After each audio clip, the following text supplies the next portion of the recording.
Chapter 263. On the way to Xianxia Palace with Mr. May to meet the Empress, Li Mu asked Mr. May, "Does Sister May have a grudge with Assistant Minister Cui?" Mr. May looked back at him and asked, "Why do you say that?" Li Mu said, "From the way you talk to him, you don't seem to like him very much." Mr. May reminded him, "Cui Ming and Princess Yunyang are not good people. They are important figures in the old party. You should stay away from them."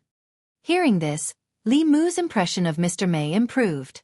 Sure enough, as the commander of the May Guards and one of the Empress's most trusted subordinates, her taste was not comparable to that of those vulgar women. In front of Xianxia Palace, Mr. May turned back and said, "Her Majesty should be in the back hall. Li Mu and I will wait in the hall. Xiaobai, stay here. Don't run around." Xiaobai let go of Li Mu's hand and nodded obediently. Suddenly, a voice came from the hall. "Come in." "With the Empress's permission," Mr. May said. "Then let's go in." The three of them walked to the main hall, and the Empress walked out from the back of the hall. Little White used a curious gaze to size up this legendary woman in front of her. Lord May was beside her, and he reminded her softly, "Don't look directly at Her Majesty." Xiaobai immediately lowered her head. The Empress did not mind Xiaobai's unintentional offense. She asked Li Mu directly, "How's the discussion with the officials of the Secretariat about the imperial examination?" Li Mu said, "There should be a result in a few days." The Empress said, "We must make a perfect policy within a month. I have ordered the 36 counties to recommend local talents as soon as possible. 3 months later, they will participate in the imperial examination with the students of the academy." 3 months was a bit rushed from the formulation of the policy to the implementation. But if they were well prepared, it was not impossible. On the contrary, it could show His Majesty's decisiveness and determination to change the old system. The core of the imperial examination was just a few tests to select talents. Removing some cumbersome etiquette and simplifying the process, 3 months was more than enough. Li Mu cupped his fists and said, "Yes, Your Majesty." The Empress then asked, "What business do you have with me?" Li Mu asked, "I would like to ask Your Majesty, is there any shortcut to the art of invisibility?" The difficulty of mastering the 3 middle realms was beyond Li Mu's imagination. Some cultivators who didn't belong to a sect could only slowly comprehend it on their own. The Empress was also an important cultivation resource for Li Mu. Not only was she a powerhouse in the upper realm, but she was also very talented. She should be able to answer all of Li Mu's questions about cultivation. The Empress glanced at Li Mu and asked, "You came to see me just to ask this?" Li Mu nodded. After a moment of silence, the Empress slowly said, "The key to the art of invisibility lies in forgetting oneself. If you can comprehend the state of forgetting oneself, you will soon be able to learn this magical power." Forgetting oneself? When Li Mu was learning this technique, he had tried to use the mind-clearing formula to calm himself down. At this time, his mind was calm, his thoughts were clear, and he was not disturbed by external things. He used it to write talismans and break through barriers, which was successful in every endeavor. But when learning invisibility, the clear heart secret art had no effect. After the guidance of the Empress, Li Mu realized that he was going in the wrong direction from the beginning. If the key to the art of invisibility was forgetting oneself, then the calmer he was, the clearer his mind was, the more difficult it would be to master this technique. Li Mu closed his eyes, removed all distracting thoughts, and tried to empty himself. He changed his hand gestures instinctively. After a moment, his figure disappeared out of thin air. After a few breaths, Li Mu's body appeared again. But this time, it was him who cancelled the invisibility. He had been learning this technique for several days without making any progress, but the Empress's words enlightened him. It could be seen how important it was to have a good teacher during cultivation. Li Mu bowed and said, "Thank you, Your Majesty, for your guidance." The Empress asked, "Is there anything else?" Li Mu said, "No." Walking out of Xianxia Palace, Mr. May looked at Li Mu and asked, "You came to see Her Majesty just to ask about this?" Li Mu said, "This question has been bothering me for a long time." Mr. May said, "You can ask me about cultivation." "You are really bold to disturb Her Majesty for this kind of thing." Li Mu was determined to be the Empress's personal assistant. Naturally, he would use every opportunity to get close to the Empress and cultivate their relationship. As long as they met enough times, they would be familiar with each other. Moreover, The Empress's cultivation level was 2 whole levels higher than Lord May's. Between these 2 levels, there was even a gap of a whole major level. If one had to choose between the 2 of them to ask about cultivation, one would know who to choose even without using his brain.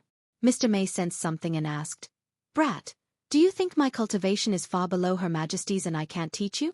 Li Mu waved his hand and said, No, absolutely not," Mr. May said. "Do you dare to swear?" Li Mu looked up and quickly took Xiao Bai's hand. He said, "It's getting late. Let's go back. The food in the market won't be fresh if we stay any longer." After running a few steps with Xiao Bai, Li Mu turned around and said, "Sister May, if you have time, come to my house for dinner." In Chengdu, there were not many people Li Mu could trust. Mr. May was one of them. She escorted Li Mu from the North County to Chengdu and took care of him. Li Mu had nothing to repay her, so he could only treat her to a simple meal to express his sincerity. This meant that he truly approved of her. Although Li Mu had promised Lu Hanyan that he wouldn't fool around after coming to Chengdu, Lu Hanyan wasn't on the list of flowers that she was wary of. It was still early when they left the palace. Li Mu and Xiao Bai went to the East Market first and bought some flower seeds. Li Mu had 2 gardens at home, but he hadn't taken care of them. Since Xiao Bai liked them, he might as well plant flowers in them and wait for Lu Hanyan and Wan Wan to come back. It could also add some decorations to the house. "Li Mu, you're shopping too?" A familiar voice came from behind. Li Mu turned around and saw Zhang Chun at the entrance of a flower shop not far behind him. There were 2 people beside him. They were both women. One was a woman in her 30s, and the other was a thin woman. Li Mu was familiar with both of them. He could meet familiar faces while shopping with Xiao Bai. Li Mu held Xiao Bai's hand and walked forward. He smiled and said, "Lord Zhang, Madam Zhang, Miss Yi, what a coincidence." The woman smiled and said, "So it's Constable Li. Is this Madam Li? She's so beautiful." Zhang Chun's heart skipped a beat. He glared at the woman and said, "She's not Madam Li. Don't talk nonsense." Seeing Li Mu, the owner of the flower shop walked out and took a bag of flower seeds from the side. He said, "So you're Constable Li's friends. You should have said so earlier. I'll give you this bag of flower seeds." Zhang Chun was holding the precious flower seeds that he couldn't bear to buy just now. He was the Chengdu magistrate, and in his jurisdiction, he had to rely on his subordinate constable to take advantage of him. He felt a little jealous. Xiao Bai, Madame Zhang, and her daughter went into the shop to pick out the flower seeds. Li Mu and Zhang Chun waited outside. Li Mu thought of Cui Ming and asked Zhang Chun, "Old Zhang, if someone, in order to climb up the social ladder, killed his wife and threw her body in the wilderness. He also framed his wife's family and caused more than 10 people in her family to die in vain. What should we do? Such an animal is worse than meat." "Of course we should," Zhang Chun said angrily. Before he finished, he suddenly woke up and looked at Li Mu. He asked cautiously, "Who are you talking about?" Li Mu said, "Cui Ming." "Who's Cui Ming?" Zhang Chun looked confused and asked, "Could it be the Cui family of the 9 families?" Li Mu shook his head and said, "No." "That's good." Zhang Chun puffed out his chest and said, "As long as it's not the Cui family of the 9 families, I don't care if he's a disciple of the academy or an official in the court. Whoever dares to do such an animal will be punished by me." "Your Excellency is indeed noble." Li Mu saluted him and said, "This is the left assistant minister of the Secretariat, Cui Ming, the prince consort of Princess Yunyang. More than 20 years ago." Zhang Chun was stunned. He picked his ear and said to Madame Zhang in the shop, "Madam, are you done? It's getting late. We should go home." Li Mu was stunned and said, "Old Zhang, you."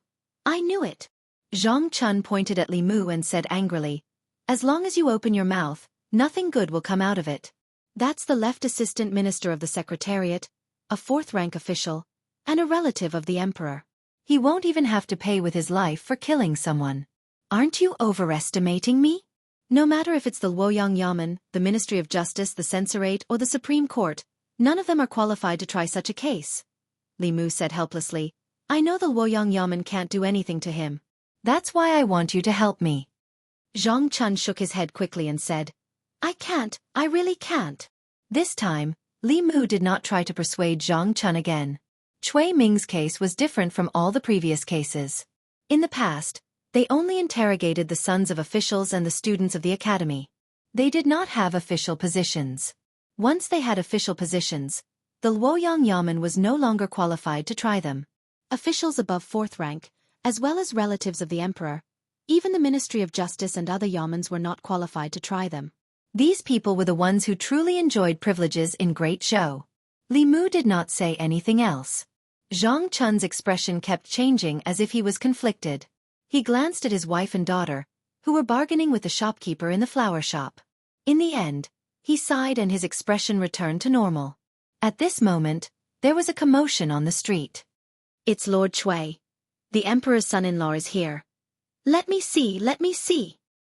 If I can marry a man like the emperor's son-in-law, no, as long as I can have a night with him, I'll die without regrets. Look at yourself. How dare you say something like that? Don't insult our emperor's son-in-law." Li Mu turned his head and looked at the source of the commotion. He saw a figure he had seen in the secretariat. Cui Ming did not take a carriage or a sedan.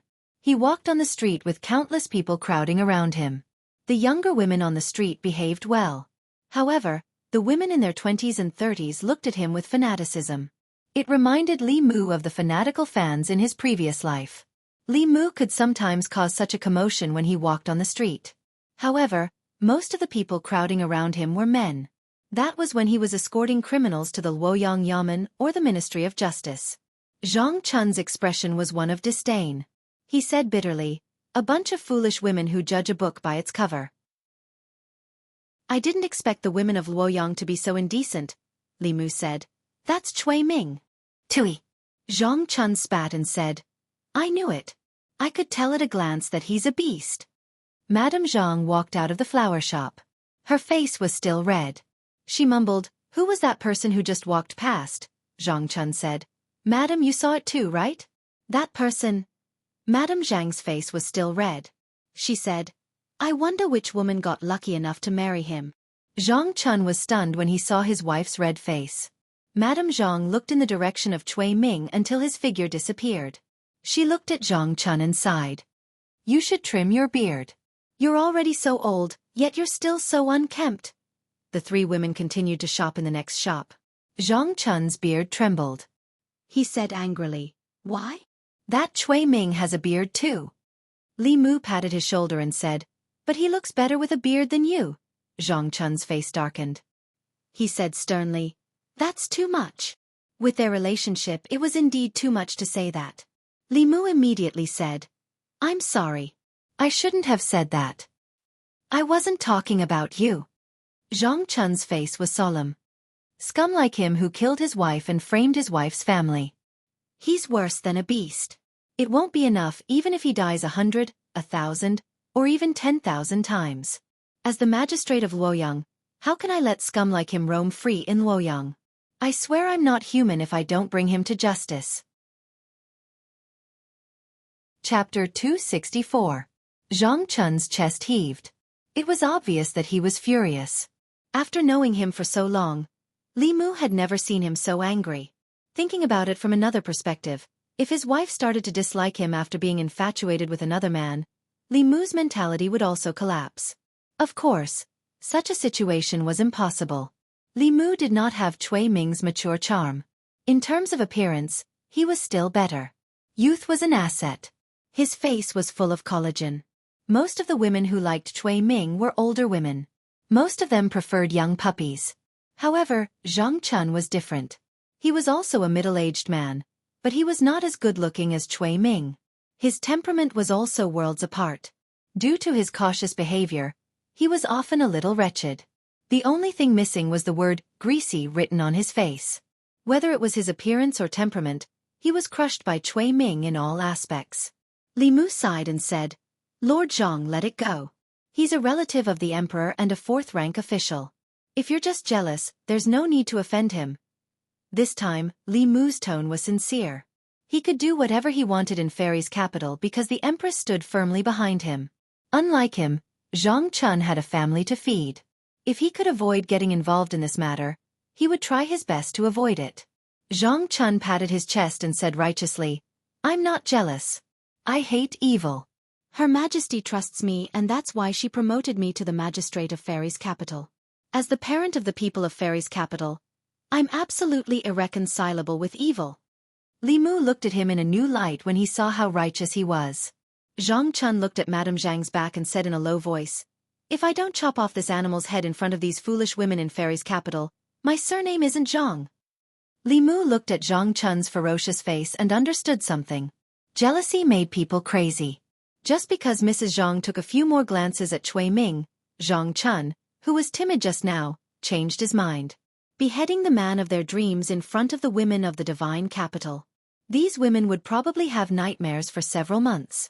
The middle-aged man's jealousy was terrifying. It was not an easy task to bring down Cui Ming. He was in a high position and was a member of the royal family. He was a core member of the old party. The Xiao clan would not let him fall so easily. This involved the royal family of the Xiao clan, the old party, Princess Yunyang, and even the West Palace. This was the most difficult task that Li Mu had to do since he came to Luoyang. But he had to.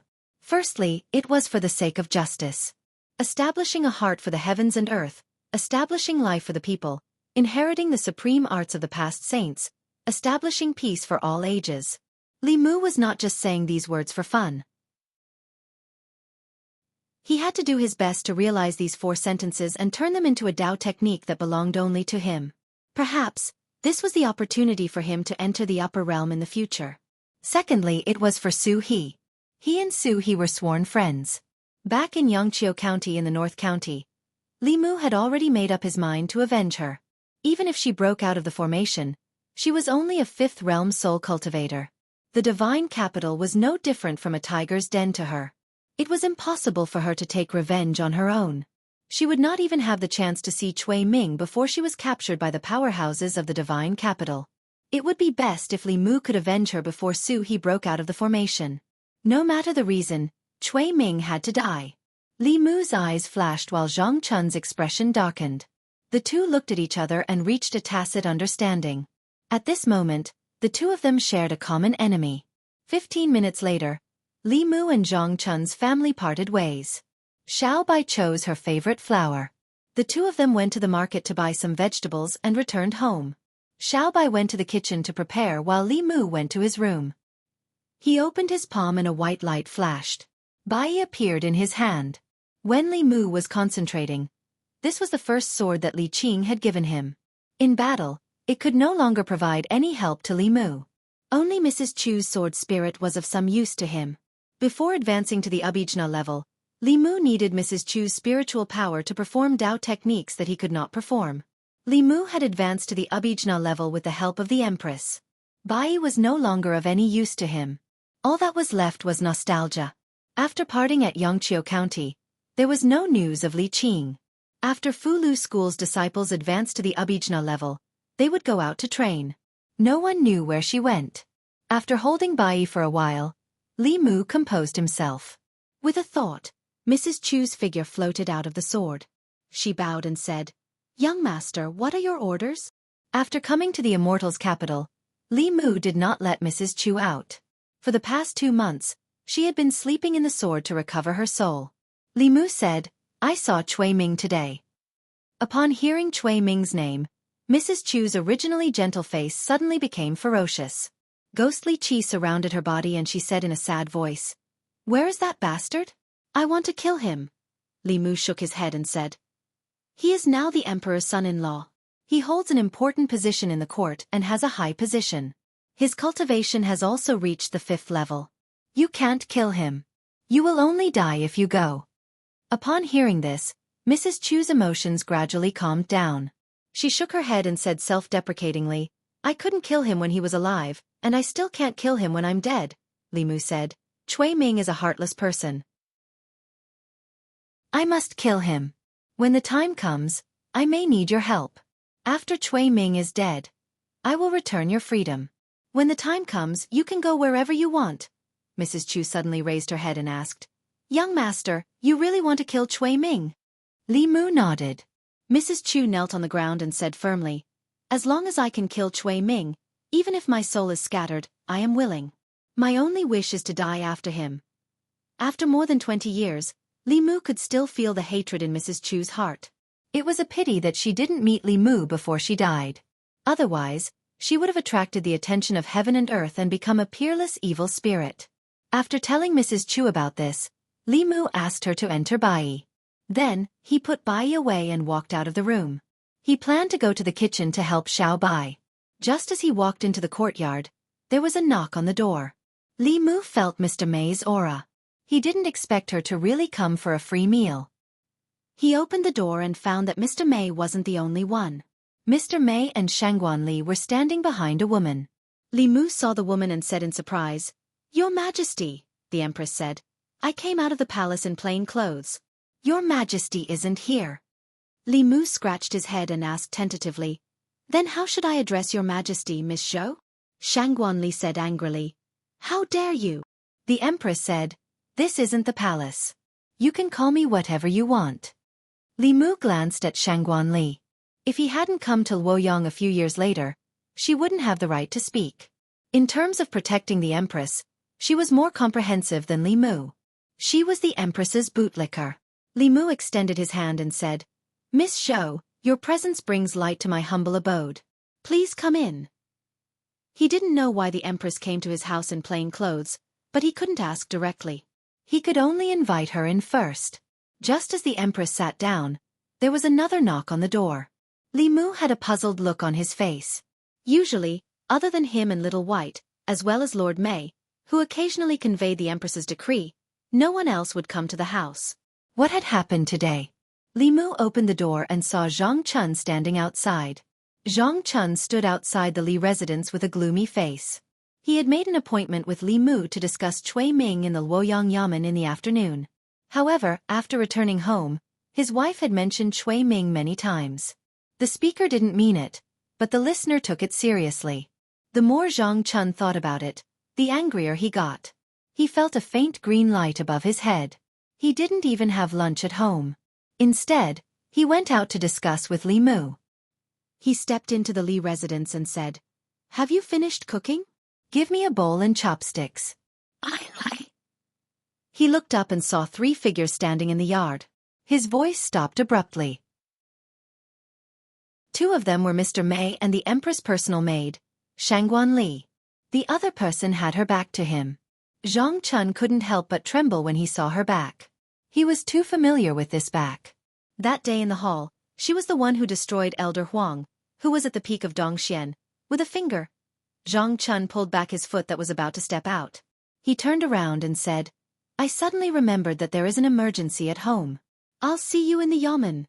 After saying that, he strode away without looking back. Zhang Chun was extremely shocked as he walked on the street. The Empress was actually in the Li residence. This further confirmed his bold guess. The Empress was the master of the Great Zhou. Who cared if he was a relative of the imperial family or an assistant minister of the Secretariat? As long as Li Mu said something to the Empress in the future, Cui Ming's head would be enough to be chopped off. He put on a righteous expression and said, "You killed your wife and framed me. You're worse than a beast. If I don't execute you according to the law, I won't be a Luoyang magistrate." After saying that, he realized that Li Mu wasn't beside him. He was the only one here. The righteous expression on his face disappeared. He sneered and said, "Damn Cui Ming! How dare you seduce my wife? Let's see if you die this time." Chapter 265. Zhang Chun seemed to have something to do.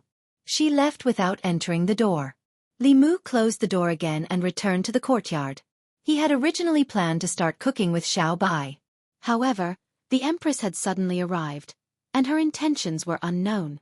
He couldn't possibly be busy with his own matters and leave the Empress and the others here. Li Mu walked behind the Empress and stood quietly, trying to guess her intentions. Then, he realized that he couldn't guess it at all. A woman's heart was like a needle at the bottom of the ocean.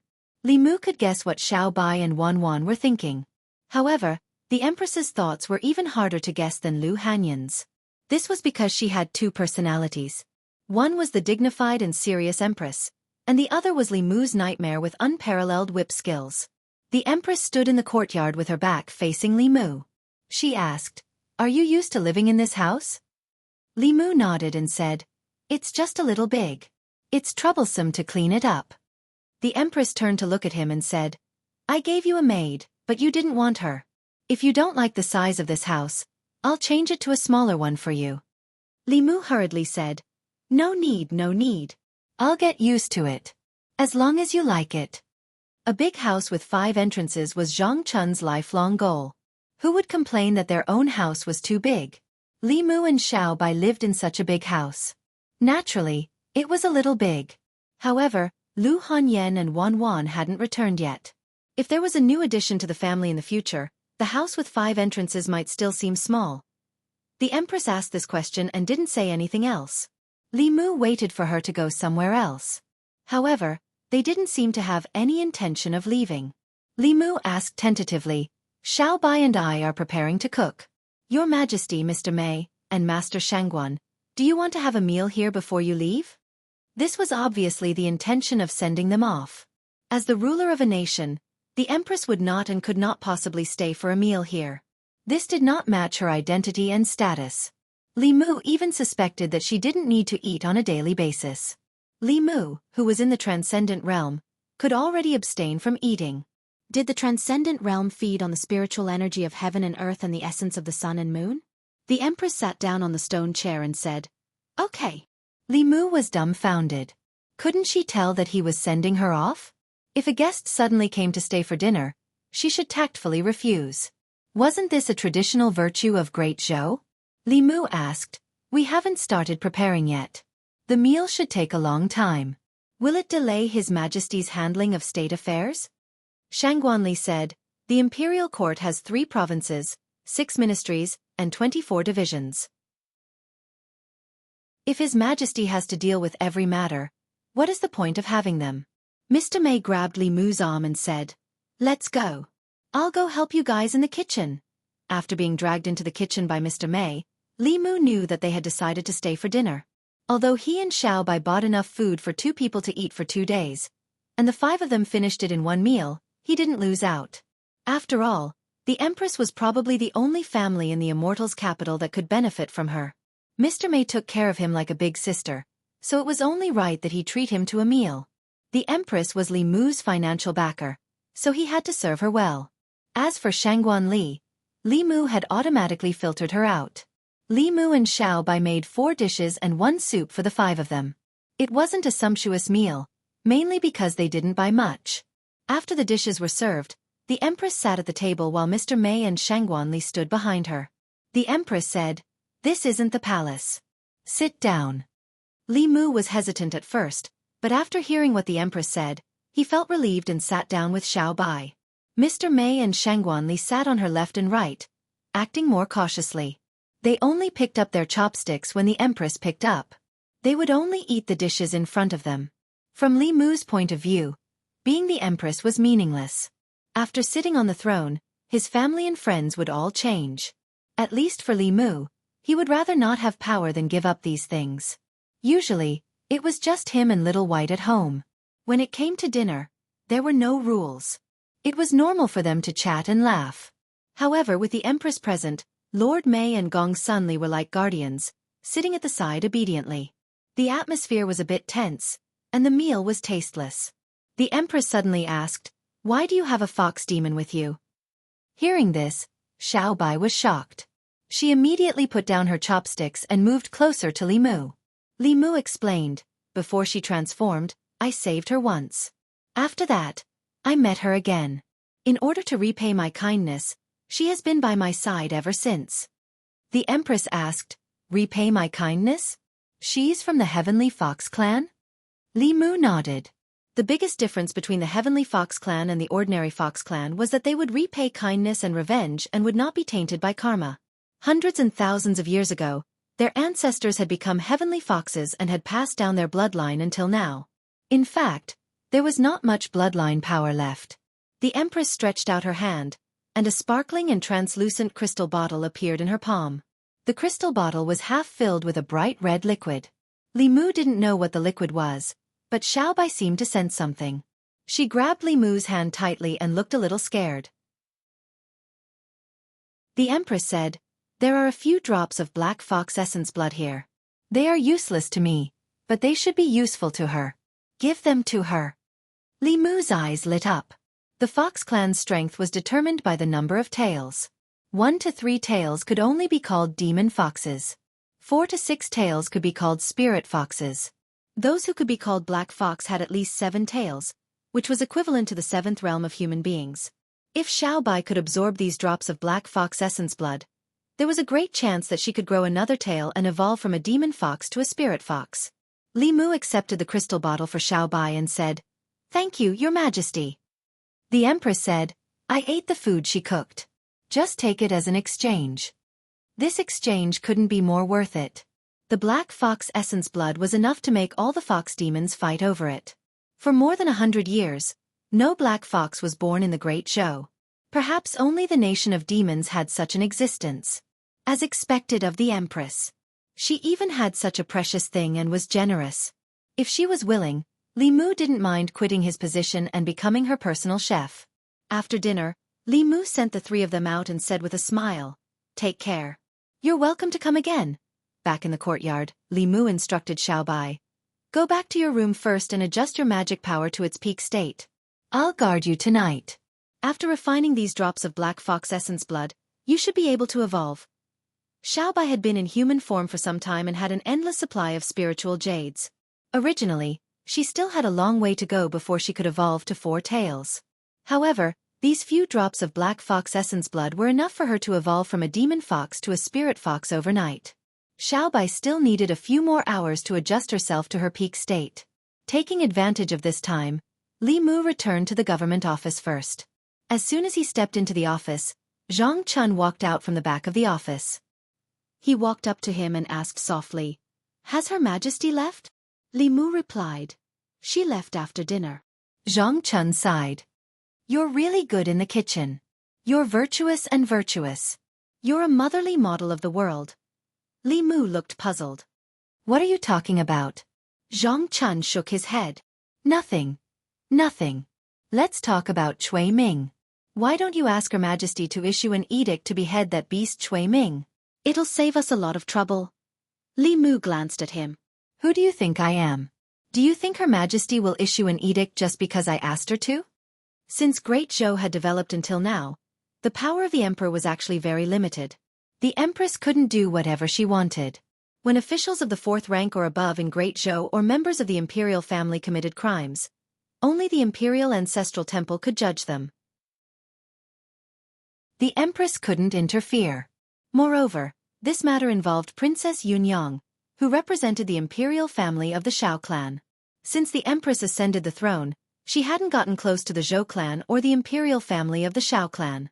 If she interfered in this matter, it would be easy to mislead the outside world. They would think that she had made up her mind to suppress the old party of the Shao clan. This would make the court even more chaotic. Li Mu's duty was to solve the empress's problems, not to add to her troubles. He couldn't pin all his hopes on Cui Ming's matter on the empress. It was best to go through the proper channels. Zhang Chun spread his hands and said, "Then there's no other way." Since ancient times, members of the imperial family, relatives of the imperial family, and officials of the 4th rank and above who committed crimes had to be handed over to the imperial ancestral temple. The imperial ancestral temple is the old party. How can they judge him? Li Mu asked, "What did you plan to do before?" Zhang Chun said, "Since only the imperial ancestral temple has the right to punish Cui Ming, then I'll enter the imperial ancestral temple. Her Majesty intends to reform the court. If she can break the old party's control over the imperial ancestral temple, then she will have the right to punish Cui Ming." Unfortunately, when I went back to the capital to investigate, I found out that since ancient times, the officials of the imperial ancestral temple have been members of the imperial family of the Shao clan. It's difficult for outsiders to infiltrate. He looked at Li Mu and said leisurely, "Unless you have someone in the secretariat who can take the appointment and dismissal authority of the imperial ancestral temple's officials back to the court." Li Mu heard this and smiled. "Isn't this a coincidence?" Chapter 266. Li Mu had no one in the secretariat, but as the advisor of the secretariat, he had a lot of say in the reform of the Great Zhou's official selection system. If the empress was involved in Cui Ming's case, things would become even more complicated. If he could infiltrate the imperial clan temple, everything would become legitimate. The formulation of this imperial examination policy was the best opportunity. He would go to the secretariat tomorrow. Today, he would help Xiao Bai to guard her and let her complete the transformation from a demon fox to a spirit fox. Night. Li residence. The young girl sat cross-legged on the bed. Li Mu sat cross-legged behind her. His two hands were pressed against her back, continuously transferring the mana in his body into her body. The cork of the crystal bottle placed in front of the bed suddenly opened. The bright red blood flew out of the bottle and entered Xiao Bai's body. These few drops of black fox blood essence contained a large amount of spiritual power. After fusing with Xiao Bai's blood, it made the blood in her body boil and a large amount of white gas emitted from her body. Li Mu used all his mana to help her refine the few drops of black fox blood essence. The young girl's delicate little face was frowning. She bit her lips lightly as if she was enduring great torture. In her body, the black fox blood essence was constantly resisting. However, it soon seemed to have sensed something and gradually became gentle. It began to completely merge with her blood. Li Mu also noticed the piece of the black fox blood. These few drops of blood should have sensed the aura of its race. The few drops of blood essence no longer resisted, and the refining process became much easier. Xiao Bai could do it alone. Li Mu had just retracted his hand when he suddenly felt a few fluffy things in his arms. He looked down and found 4 white tails. When a fox demon evolved, it would grow an extra tail. If it could not maintain a complete human form, its tail would appear. Li Mu sat cross-legged behind Xiao Bai. Her tail reached into Li Mu's arms. She used to have 3 tails. Now that she had 4 tails, it meant that she had successfully advanced. The young girl turned around and looked at Li Mu, her charming eyes like silk. "Benefactor, I have advanced to 4-tailed." Her beautiful face and enchanting eyes seemed to want to suck Li Mu's soul out of his body. Li Mu recited the clear heart incantation to get rid of her charm. He reached out and knocked on her forehead saying, "Don't charm me." The young girl covered her head and said with grievance, "I didn't." Her pitiful expression made Li Mu's heart flutter again. Li Mu jumped off the bed, arched his back, and fled. He said, "I'm going to cultivate in seclusion. Tonight you sleep in your own room." Li Mu fled back to his room and lay on his bed. His heart was still thumping. The charm of a spirit fox was already so powerful. How powerful would the heavenly fox and heavenly fox be? It was no wonder that foxes could become supreme among demons when they had 9 tails. They could compete with 9th realm experts of the human race and the dragon race. This was a racial talent bestowed upon them by the heavens. They could affect the enemy's mental state greatly just by standing there and doing nothing. Tonight, Li Mu had a rare case of insomnia. He lay on the bed, tossing and turning, unable to fall asleep. When he finally fell asleep, Xiao Bai's figure appeared in his mind again. It was not just Xiao Bai. There was also Lu Hanyan and Wan Wan. At first, everything was still under Li Mu's control. Later, for some reason, this dream slipped in a direction beyond his control. This was the after-effect of being bewitched by Xiao Bai. Li Mu clearly knew that this was wrong, but he was still addicted to it. Lu Hanyan, Wan Wan, Xiao Bai. If not for being bewitched by Xiao Bai, Li Mu would never have dared to dream like this in the past. Suddenly, Li Mu felt like he was being spied on. He turned around and saw a familiar figure standing in the distance. Li Mu shuddered, and his consciousness immediately woke up from the dream. Lu Hanyan, Wan Wan, and Xiao Bai's figures suddenly disappeared. Li Mu looked at the figure in the distance and hurriedly said, "Your Majesty, please listen to my explanation." The figure stood on the spot and gradually disappeared. In the room, Li Mu sat up abruptly on the bed. He recalled the dream just now, as well as the Empress who appeared at the end and witnessed everything. His sleepiness was completely gone. There were no words to describe his current feelings. After seeing the scene just now, his tall and mighty image in the Empress' heart had probably collapsed. He still had to attend court tomorrow. How could he still have the face to appear in front of the Empress? After a sleepless night, Li Mu wanted to ask for leave early the next morning. However, after thinking about it, he could not hide forever. Running away would not solve the problem. As long as he did not feel awkward, the Empress would be the one feeling awkward. After all, she had intruded into someone else's dream without their consent. No matter how one looked at it, she was in the wrong first. There were not many things worth discussing in today's morning court. There were only a few officials who put forward their own suggestions regarding the imperial examinations. The change in the imperial court selection system had already been finalized. The 4 great academies had no objections, and the officials could only accept it. If there was anyone to blame, they could only blame the 4 great academies for not living up to expectations. They could only blame Elder Huang for his selfishness and insisting that Li Mu and Li Mu compete to see who was favored by the heavens. Li Mu hid in a corner of the crepe myrtle hall the entire morning. He did not say a word. He kept feeling that there was a pair of eyes looking at him from behind the curtain. Under that gaze, he seemed to return to his naked state last night. Fortunately, today's morning court ended very quickly. Li Mu could not wait to leave the crepe myrtle hall and head straight for the secretariat. He had come once yesterday. Li Mu and the 6 officials of the secretariat could not be considered friends, but at least they were familiar with each other. Today, the 7 of them continued to discuss the details of the imperial examinations. Li Mu pointed out a point and said, "The imperial examinations need absolute fairness and impartiality. The era of the academies has passed. No matter how high the official is, no matter how long the legacy of the noble family has been passed down, they cannot bypass the imperial examinations and directly recommend." Zhou Xiong retorted. "The power of the 9 distinguished families has existed since the founding of the country. How can you cancel it just because you say so?" Li Mu said, "It's not me who wants to cancel it. It's His Majesty who wants to cancel it." Zhou Xiong snorted, "Don't use His Majesty to scare me. His Majesty has never said such a thing." Li Mu slammed the table and said angrily, "Does His Majesty want me to give advice or you to give advice? Since you like to talk so much, you can speak for me later." "I'm happy to be idle," Louis hurriedly persuaded. "Lord Li, calm down, calm down. We can talk things over." The imperial examination system was the first of its kind. The secretariat did not have any experience that could be used as a reference. Without Li Mu's help, it would be impossible to complete such a huge project within a month. Li Mu looked at Zhou Xiong and said, "I strongly suspect that Zhou Sharon is venting his personal grudge against me." They all knew about the matter between Li Mu and Zhou Chu. Zhou Xiong was Zhou Chu's second uncle. Because of Zhou Chu's matter, it was not strange for him to oppose Li Mu. Lu Yi looked at Zhou Xiong and said, "Lord Zhou, the task given by His Majesty is important. Can you put aside your personal grudge for now?"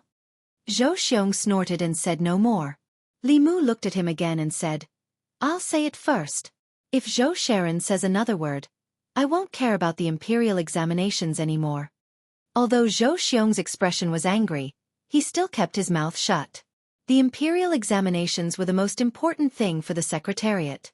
If they delayed it, he could not bear the responsibility.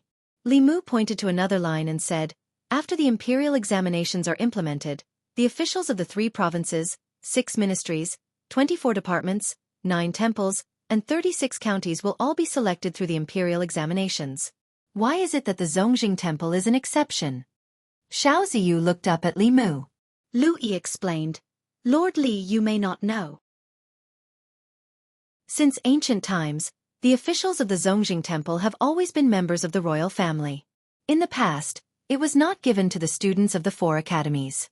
Li Mu shook his head and said, "As the most important system of the imperial court in the future, under the imperial examinations, no matter if it is the 3 provinces, 6 ministries or 9 temples, they must all be treated equally. The Zongjing Temple is no exception." Xiao Ziyu said decisively, "I object. This is an ancestral system. The ancestral system cannot be abolished." Lu Yi and the others did not speak. Although the Xiao clan was not entirely part of the royal family, the royal family of the Great Zhou had a deep relationship with the Xiao clan of the 9 families. They had common interests, so naturally, they would not give up control of the Zongjing Temple. Lu Yi and the others continued to remain silent. To them, whether the Xiao clan controlled the Zongjing Temple or not did not make much of a difference. There was no need for them to interfere. The Zhou clan and the Xiao clan had been fighting in the imperial court for 3 years. Although Zhou Xiong hated Li Mu, he supported him unconditionally on this matter. However, Li Mu had already said that if he did not speak, he would not interfere. His lips moved a few times, but in the end, he did not speak. Seeing that no one spoke, Li Mu looked at Zhou Xiong and said, "Zhou Sharon, say something. You said so much just now. Why have you become mute? Zhou Xiong's chest rose and fell. He swallowed his anger and said, I agree with what Lord Li said. The various ministries of the imperial court should be treated equally. Why is the Zongjing Temple an exception? Xiao Ziyu said, the officials of the Zongjing Temple have always been members of the royal family. This was a rule set by the great ancestor. Li Mu smiled and said, if the officials of the Zongjing Temple are all members of the royal family, then the ones in charge of the Zongjing Temple should be the Zhou clan. Lord Zhou, don't you think so? Li Mu hit the nail on the head. Xiao Ziyu could not refute him. Lord Li's words are reasonable. Zhou Xiong quickly agreed. When he looked at Li Mu again, he found that he did not seem as annoying as before. Chapter 267. The Zongjing Temple had always had a special position in the court. Its responsibility was to manage the records of the royal family, the clan, and the relatives, and to protect the ancestral shrine. If the royal family or relatives violated the law, they would be handed over to the Zongjing Temple. Not only that, but to protect the dignity of the royal family, the Zongjing Temple's punishment was usually kept secret. To some extent, this was the privilege of the royal family. The Zongjing Temple gradually became the place of protection for the royal family. During the reign of the previous emperor, the power of the Zongjing Temple was further expanded. If an official of the fourth rank or above violated the law, they could only be judged by the Zongjing Temple. This gave the Zongjing Temple absolute power. The Shao clan used this to suppress their dissidents and protect their own people. When Zhou Zhong was reforming the law, he once proposed to abolish the Zongjing Temple's absolute power.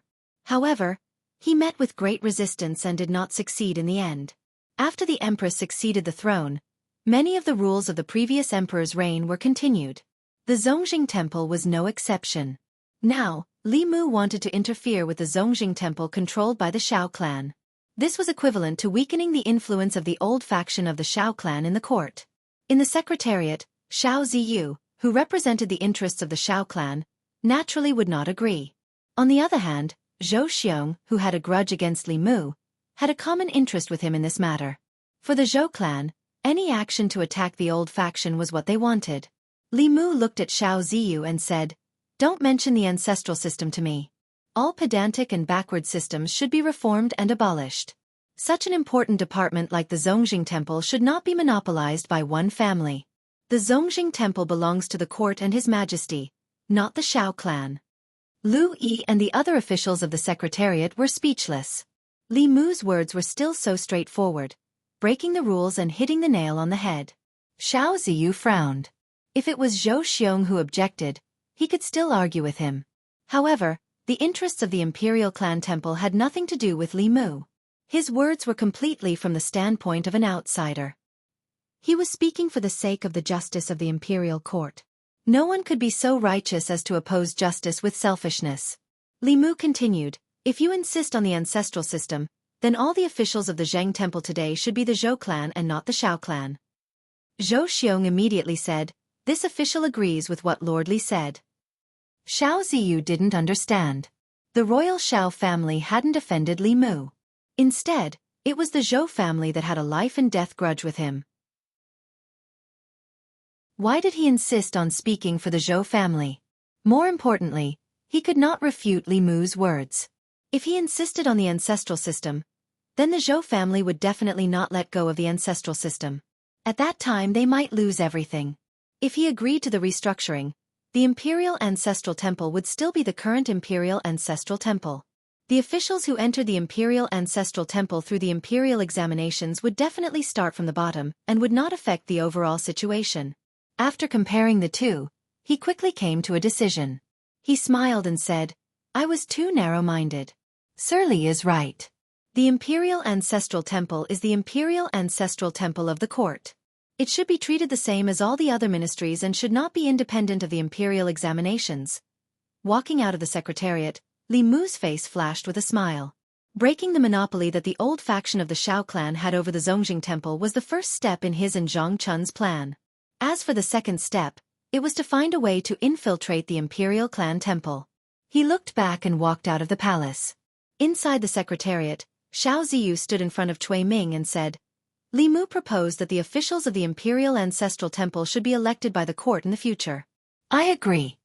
Cui Ming frowned and asked, what does the Imperial Ancestral Temple have to do with him? What is this Li Mu doing? Xiao Ziyu said, I feel that he should not have any other motives. This person does not have any selfish motives. Perhaps he is truly dedicated to the country. Cui Ming said, there is no need for outsiders to interfere with the Imperial Ancestral Temple. This is a deterrent to the officials of the 4th rank and above. How can we just give it to someone else? Xiao Ziyu shook his head and said, things are not that simple. To be precise, the current imperial family is the Zhou family. According to the rules, all the officials of the Imperial Ancestral Temple should be held by the Zhou family. I agree with Li Mu that the Imperial Ancestral Temple should temporarily belong to the Xiao clan. If I disagree, the Zhou family can immediately replace it. Cui Ming thought for a moment and realized that the old party did not have a choice. In other words, they could only choose to be swallowed up in a short period of time or slowly nibbled away. Let's do as he said. No matter what, we can't let the Zhou family interfere with the Imperial Ancestral Temple. Cui Ming thought for a moment and said, keep an eye on Li Mu. If he does anything else, inform me. Back in the divine capital, Zhang Chun walked out of the yamen and asked, how is it? Li Mu nodded and said, everything is going according to plan.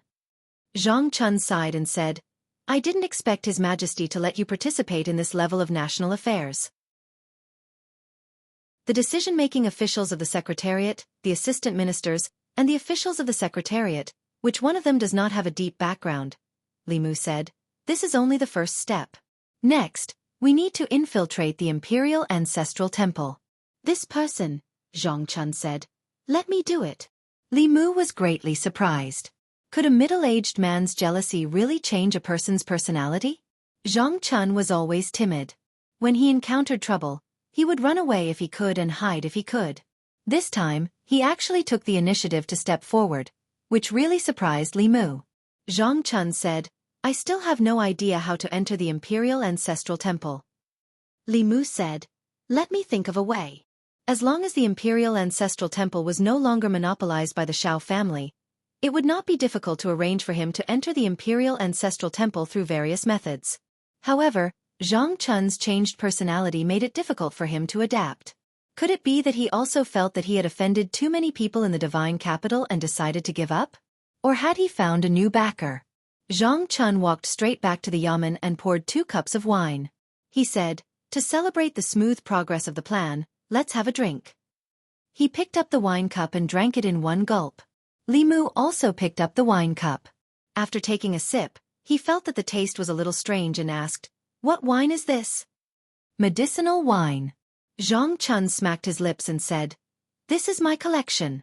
This wine is brewed with deer antler more than 300 years old, ginseng, and other medicinal herbs.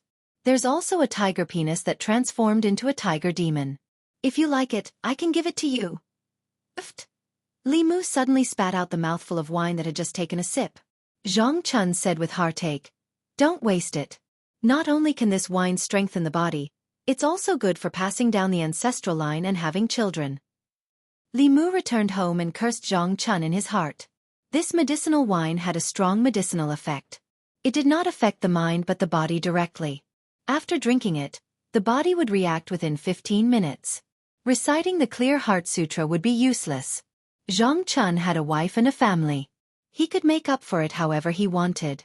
He only had a fox at home that he could see but could not touch. How was he going to pass the long night? Besides, he was a theurgy cultivator. He had already refined the 7 spirits and could control the sparrow shade freely. He did not need such a thing. As for having children, that was even more nonsense. Lu Hanyan was not around. How was he going to have a child with a ghost? Li Mu cursed Zhang Chun's lame joke in his heart. When he walked to the door, Xiao Bai was already there to welcome him. Now that she had grown an extra tail, her charm had increased imperceptibly.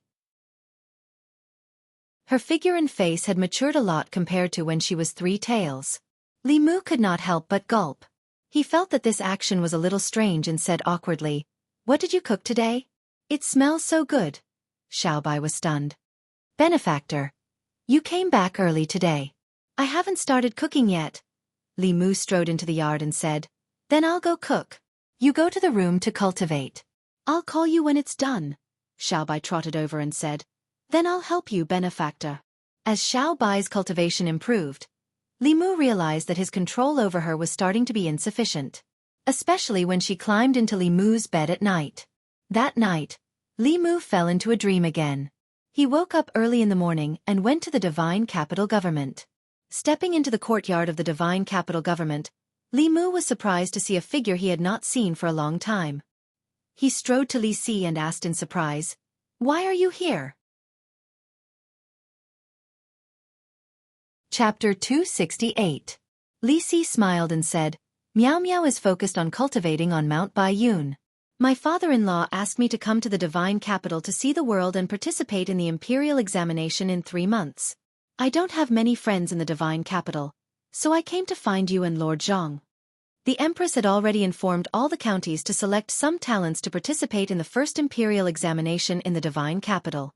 The people who participated in the imperial examination would be selected by the local government for the first time. When the imperial examination system was perfected, even the local talents would have to go through a fair selection. With Li Si's background, it was not difficult for him to get a spot in the North County. It seemed that County Governor Chen's expectations for Li Si was not just a constable. Li Mu's cultivation had reached the 4th realm. It was easy to see that in just 2 months, Li Si had stepped into the spirit realm. In the past 2 months, County Governor Chen must have spent a lot of resources on him. Zhang Chun looked at the 2 of his former subordinates and felt emotional. A year ago, the 2 of them were constables in Yangqiu County and had not stepped into cultivation. A year later, Li Si was already in the spirit realm, and Li Mu had stepped into the middle realm. One of them was with the county governor of the North County, and the other was favored by the Empress. He could not help but sigh. It was good to be young. 3 months later, the imperial examination would begin. Li Si temporarily stayed in the inn. After leaving the court at noon, Li Mu and Zhang Chun welcomed him at the inn. When the 3 of them walked out of the divine capital and walked to the Fragrance Inn, the streets were noisy again. "The prince's son-in-law is still so handsome. There's no other man in the divine capital who has his temperament. Ah, my legs go soft when I see the prince's son-in-law." Cui Ming was walking slowly on the streets as usual. As the prince's son-in-law and the assistant minister of the secretariat, he did not ride a horse or take a sedan. Every day, he walked through the streets and attracted the attention of the women in the divine capital. Li Mu suspected that he was using these women to cultivate. Every time he appeared, these women would develop a strong desire for him. Some special cultivation techniques just happened to require the 7 emotions to cultivate. Li Mu couldn't see Cui Ming's lust, but judging from the situation of those women, his guess should be right. In the cultivation world, it was forbidden to steal the souls of mortals, but it was possible to obtain their 7 emotions. As long as one didn't absorb too much, this was also a righteous cultivation method. Cui Ming walked through the street. Zhang Chun looked at Cui Ming with disdain as usual. Even the way he looked at the women around him was filled with disdain. Li Si's gaze lingered on Cui Ming for a long time before he said, "This person is not simple." This was probably a kind of connection between experts. Cui Ming and Li Si were very similar in certain aspects. They were all very popular with women. But they were also fundamentally different. Li Si was a prodigal son. Although he appeared to be passionate, he was actually very loyal. Cui Ming was a beast. Although he appeared to be passionate, he was actually heartless. At the Aroma restaurant, the 3 of them ordered a table of dishes. While they were eating, Li Si said, "Before coming to the Immortals' capital, I went to White Cloud Mountain. Lady Han Yen asked me to bring you some things." Li Mu put down his chopsticks and asked, "What is it?" Li Si took out a thick stack of fu lu from his sleeve and passed it to Li Mu. Li Mu took it and felt that it was quite heavy. He flipped it open and took a look. Among these talismans, there were sword talismans, 5 elemental escape talismans, and high-grade divine travel talismans. Although there weren't any heaven-grade talismans, none of them were lower than earth-grade talismans. How was this heavy fu lu? It was clearly heavy love. Li Mu put away the fu lu and sighed. He wanted to fly to North County right now and fly to her and Wan Wan's side. But Cui Ming was not dead, so he could not leave the divine capital. After eating, Zhang Chunyen and Li Si returned to the government office and the inn. Li Mu took the token that Mr. May gave him and entered the palace to the secretariat. Lu Yi stood at the entrance of the secretariat. She had been waiting for a long time. When she saw Li Mu, she finally let out a sigh of relief and said, "If Lord Li did not come, I would have gone out to invite you." There were only 3 months left until the imperial examination. But until now, the secretariat had not even discussed a perfect imperial examination system. After the system was perfected, it would be submitted to the secretariat for review and then to the secretariat for implementation. This would delay a lot of time. If it delayed any longer, the imperial examination would be delayed. In the end, they would be the ones to take the blame. Over the past 2 days, after endless discussion, Li Mu had gone from being an advisor to being the leader. Every idea he put forward regarding the imperial examinations was reasonable and flawless. It could be said that whether or not the Hall of Governmental Affairs could complete the task the emperor had given them depended entirely on Li Mu. Li Mu smiled and said, "I met a friend I had not seen for a long time this morning. We had a good chat and came a little late. Please forgive me, Lord Lu." Lu Yi waved her hand and said, "It's okay. Let's go in quickly. The lords have been waiting for a long time." 2 days ago, everyone had discussed the details of the imperial examination. But there was still an important problem that had not been solved. The imperial examination was a way to produce court officials. It was very important. So which department of the court should be responsible for such an important matter? Everyone knew that no matter which department was responsible for the imperial examination, that department's position in the court would be greatly improved. Both the new party and the old party were not willing to let go of this opportunity. Zhou Xiong suggested the Ministry of Rights because the Minister of Rights was a member of the new party. Xiao Ziyu suggested the Ministry of Appointments because the imperial examination produced officials. The Ministry of Appointments was responsible for the imperial examination. Of course, everyone present knew that the Ministry of Personnel, from top to bottom, from inside to outside, was supported by the old faction of the Xiao clan. The Ministry of Personnel was in charge of the imperial examinations, which meant that the old faction was in charge of the imperial examinations. This was yet another confrontation between the new party and the old party. It was clear that neither party wanted to give in on the matter of the imperial examination, nor would they give in. The other 4 officials did not want to participate in the battle between the new party and the old party. They tacitly kept silent. At this time, Li Mu cleared his throat and said, "Since the 2 of you have different opinions, then let me say something fair." Everyone looked at Li Mu. Li Mu looked at them and said slowly, "The imperial examination is a very important matter. It concerns the future of the court. If any department is responsible for it alone, it could lead to arbitrary monopolization. It is not good for the stability of the court. Since one of you suggested the Ministry of Rights and the other suggested the Ministry of Appointments, why don't we let the Ministry of Appointments and the Ministry of Rights handle it together? The 2 departments will supervise each other and maintain the fairness of the imperial examination. What do you think?" Let Zhou Xiong and Xiao Ziyu continue to be in a deadlock, and the discussion would never be able to progress. Li Mu's suggestion was a good solution. Lu Yi thought for a while and said, "Lord Li is very thoughtful." Wang Shi nodded and said, "I agree with Lord Li. Let's let the Ministry of Rights and the Ministry of Appointments handle it together." Zhang Huili and Song Liangyu also agreed. Out of the 6 officials, 4 expressed their opinions. Zhou Xiong and Xiao Ziyu looked at each other and did not argue. It was a tacit agreement. If they continued arguing like this, there would never be a result. As long as the authority of the imperial examination was not monopolized by the other party, they would have achieved their goal. At this moment, Li Mu spoke again.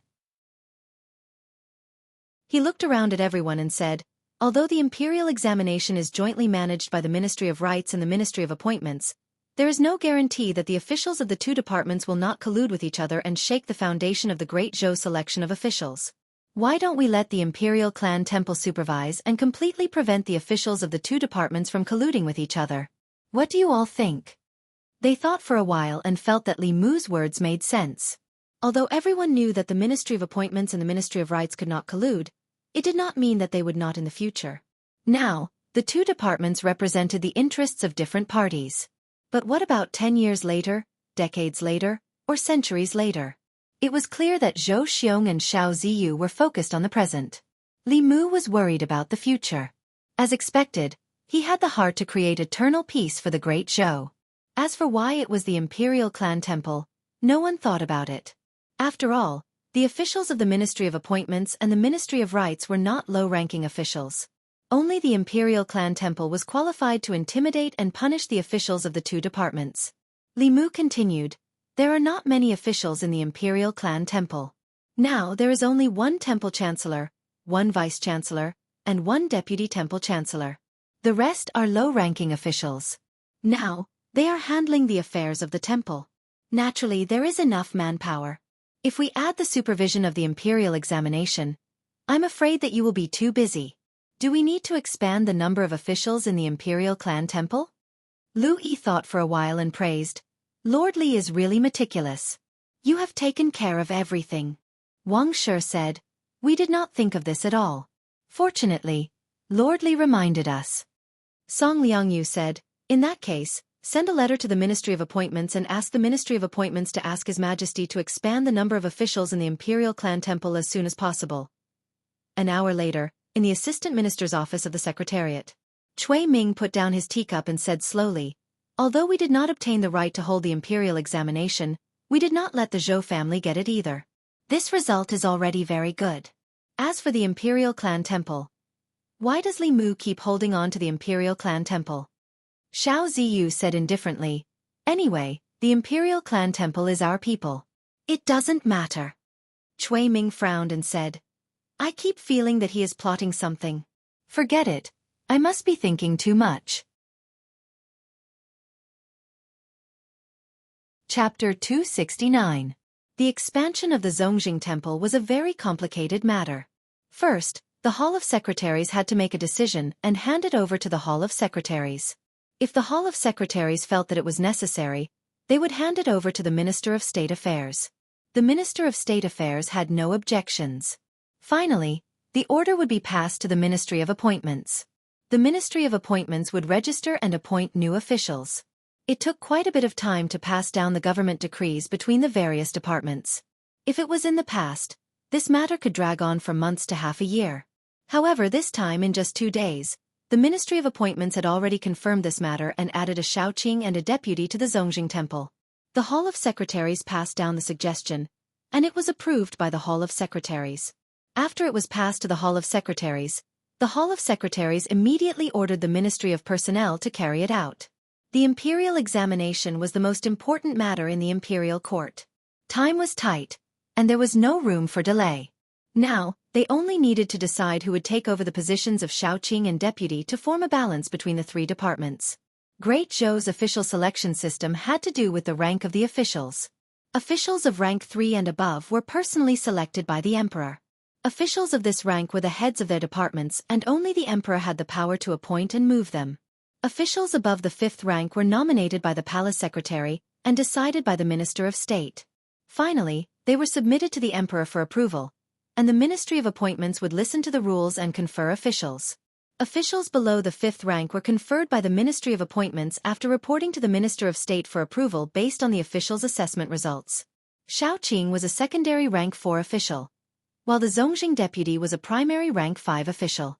They needed to be nominated by the Hall of Secretaries and then passed to the Minister of State Affairs for final decision.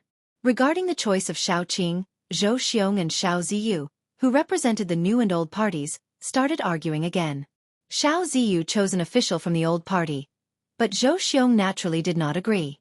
The Zongjing Temple was originally in the hands of the old party. If it was still someone from the old party after the expansion, then wouldn't all his previous efforts be wasted?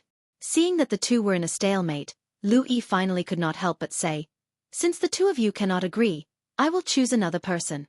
Lu Biao, the imperial censor, is impartial and has the trust of the people. He can take the position of Shaoqing." Everyone looked at Lu Yi. Lu Yi was obviously taking the opportunity to promote the Lu family's descendants. The officials of the imperial censorate were responsible for impeaching the officials and did not have much real power. However, it was different after entering the imperial censorate. Especially now that the imperial censorate had the responsibility of supervising the imperial examinations, the position of vice minister was one of the hottest positions in the imperial court. The few of them also wanted to compete, but none of them had the qualifications to take up the position of clan head, so they could only give up. The reason why Xiao Ziyu proposed the old party members was to prevent Zhou Xiong from arranging the new party members into the Zongjing Temple. Although Lady Lu was not part of the new party, she had always been neutral. Letting Lu Biao be the Zongjing Shaoqing was better than having someone else. The person he nominated still had to be decided by the Minister of War. The Minister of War was the leader of the new party. It was unlikely that he would agree with the people of the old party. He finally looked at Lu Yi and said, "Censor Lu is fair and impartial. I have nothing to say about him sitting in this position." Zhou Xiong looked at Lu Yi and did not object. Although he wanted to arrange his own people to enter the Zongjing Temple, Xiao Ziyu would not agree. If he insisted, he would offend Lu Yi. He could only say, "I also agree." He and Xiao Ziyu looked at each other and saw some information from each other's eyes. The dispute between them could not continue in this way. Otherwise, if the two of them were in a deadlock every time, the one who would benefit in the end would be the outsiders. Xiao Ziyu's lips moved slightly and said a few words to Zhou Xiong. Zhou Xiong looked at him and also moved his lips. The two of them looked at each other and seemed to have reached some kind of agreement. There was only one imperial censorate position left. Xiao Ziyu nominated another person from the old party. It was rare that Zhou Xiong did not object. Anyway, the people in the Zongjing Temple were all from the old party. It did not matter if there was one more or one less. Lu Yi and the others also did not raise any objections. Just when everyone was about to continue the discussion, a voice suddenly sounded. "I object." Li Mu looked at Xiao Ziyu and said, "In the future, the Zongjing Temple will not only deal with the affairs of the imperial family, but also supervise the imperial examinations. It will be responsible for the cases of officials of the 4th rank and above. It is not enough to have one just and strict official. The Shindu magistrate Zhang Chun is selfless and is more suitable for this position." Xiao Ziyu said, "Isn't he already the Shindu magistrate?" Li Mu said, "Before Zhang Chun, the position of Shindu magistrate was also held by other officials. He can hold the position of Shindu magistrate and imperial censorate deputy at the same time." Xiao Ziyu shook his head and said, "There is no need for that. The Shindu magistrate has a heavy responsibility. If he holds the position of imperial censorate deputy at the same time, he will not be able to handle both sides well." Lu Yi and the others also said, "Lord Xiao is right. We have wasted too much time today. Let's quickly discuss the follow-up matters." Everyone agreed. Li Mu covered his mouth and yawned. He said, "Let's end it here today. I am a bit sleepy. Lords, please continue your discussion. I will return to the office to rest." They looked at Li Mu in shock. Any magical power cultivator could go days without sleep. How could he be sleepy so early in the morning? Unless he did something last night and used up a large amount of essence and spiritual power. The problem was, Li Mu was still full of energy and gave them many wonderful ideas. Why was he suddenly sleepy? It was clear that he was dissatisfied with the fact that his proposal to nominate Zhang Chun as the deputy of the Imperial Clan Temple was rejected by everyone. Xiao Ziyu looked at Li Mu and said, "Since Lord Li is sleepy, please go back and rest." Li Mu stood up and said, "All right, there is one more thing. I will be returning to the North region to visit my family tomorrow. I will not be back for half a month. Lords, please do not wait for me tomorrow." Louis was stunned. "Visit your family?" Li Mu nodded and said, "I have been separated from my wife for more than 2 months. I really miss her. I hope you can forgive me." After a few days of discussion, the few officials of the Secretariat were very clear that in the process of perfecting the imperial examination system, they could do without any of them except for Li Mu. When the imperial court wanted to promulgate a policy as important as the imperial examination, it would often take half a year, or even several years of preparation to ensure that there would not be too many mistakes. It was not difficult for them to come up with a system to replace the Academy's selection of officials within a month.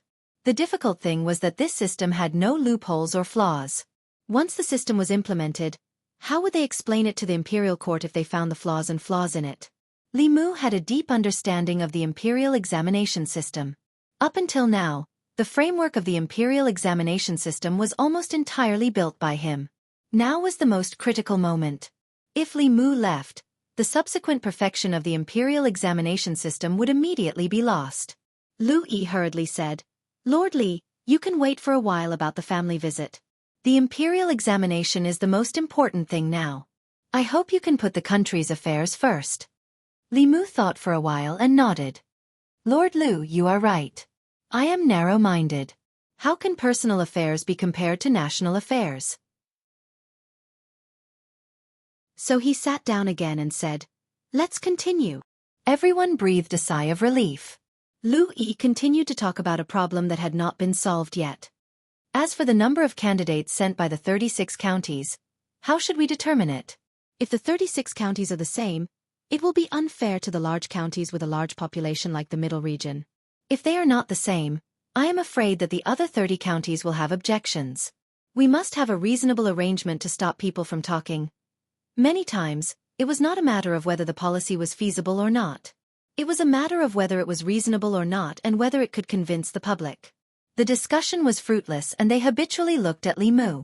Lu Yi asked, Lord Li, what do you think? Li Mu shook his head and said, I don't have any opinions.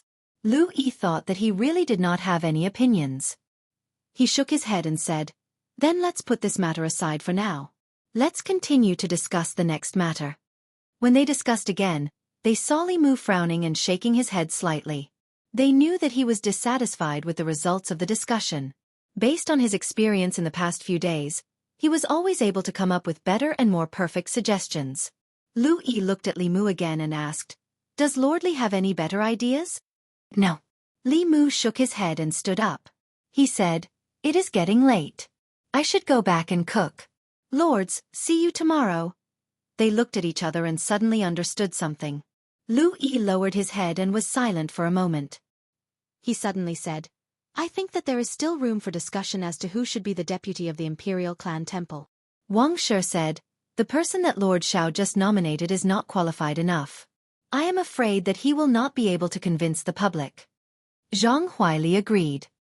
I think that the Chengdu prefect Zhang Chun is qualified for the position of the Imperial Clan Temple deputy. Song Liangyu said, Lord Zhang is impartial. No one is more suitable for this position. Lord Xiao, what do you think? Xiao Ziyu was stared at by everyone. He knew that the duck that he had just cooked was about to fly away. At the same time, he received a message from Lu Yi and the others. Lord Xiao, the big picture is more important. Don't delay the schedule for a little personal gain. It is just a 5th rank official. If he wants it, then give it to him. Xiao Ziyu's face was gloomy. The 4 officials of the Secretariat sent him messages at the same time. Under such circumstances, he had no other choice.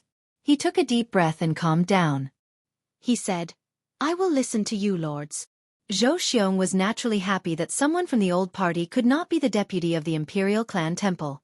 He said, I have no objections.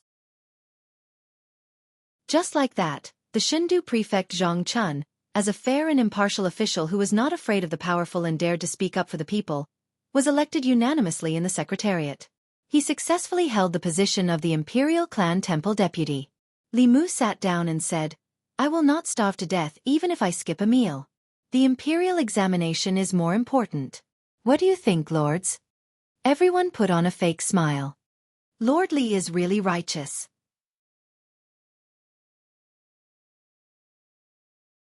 Chapter 270. Zhang Chun had only been in Fairy's capital for a short period of time. In just 2 months, he had been promoted from Divine Capital Commandant to Fairy's Capital Magistrate.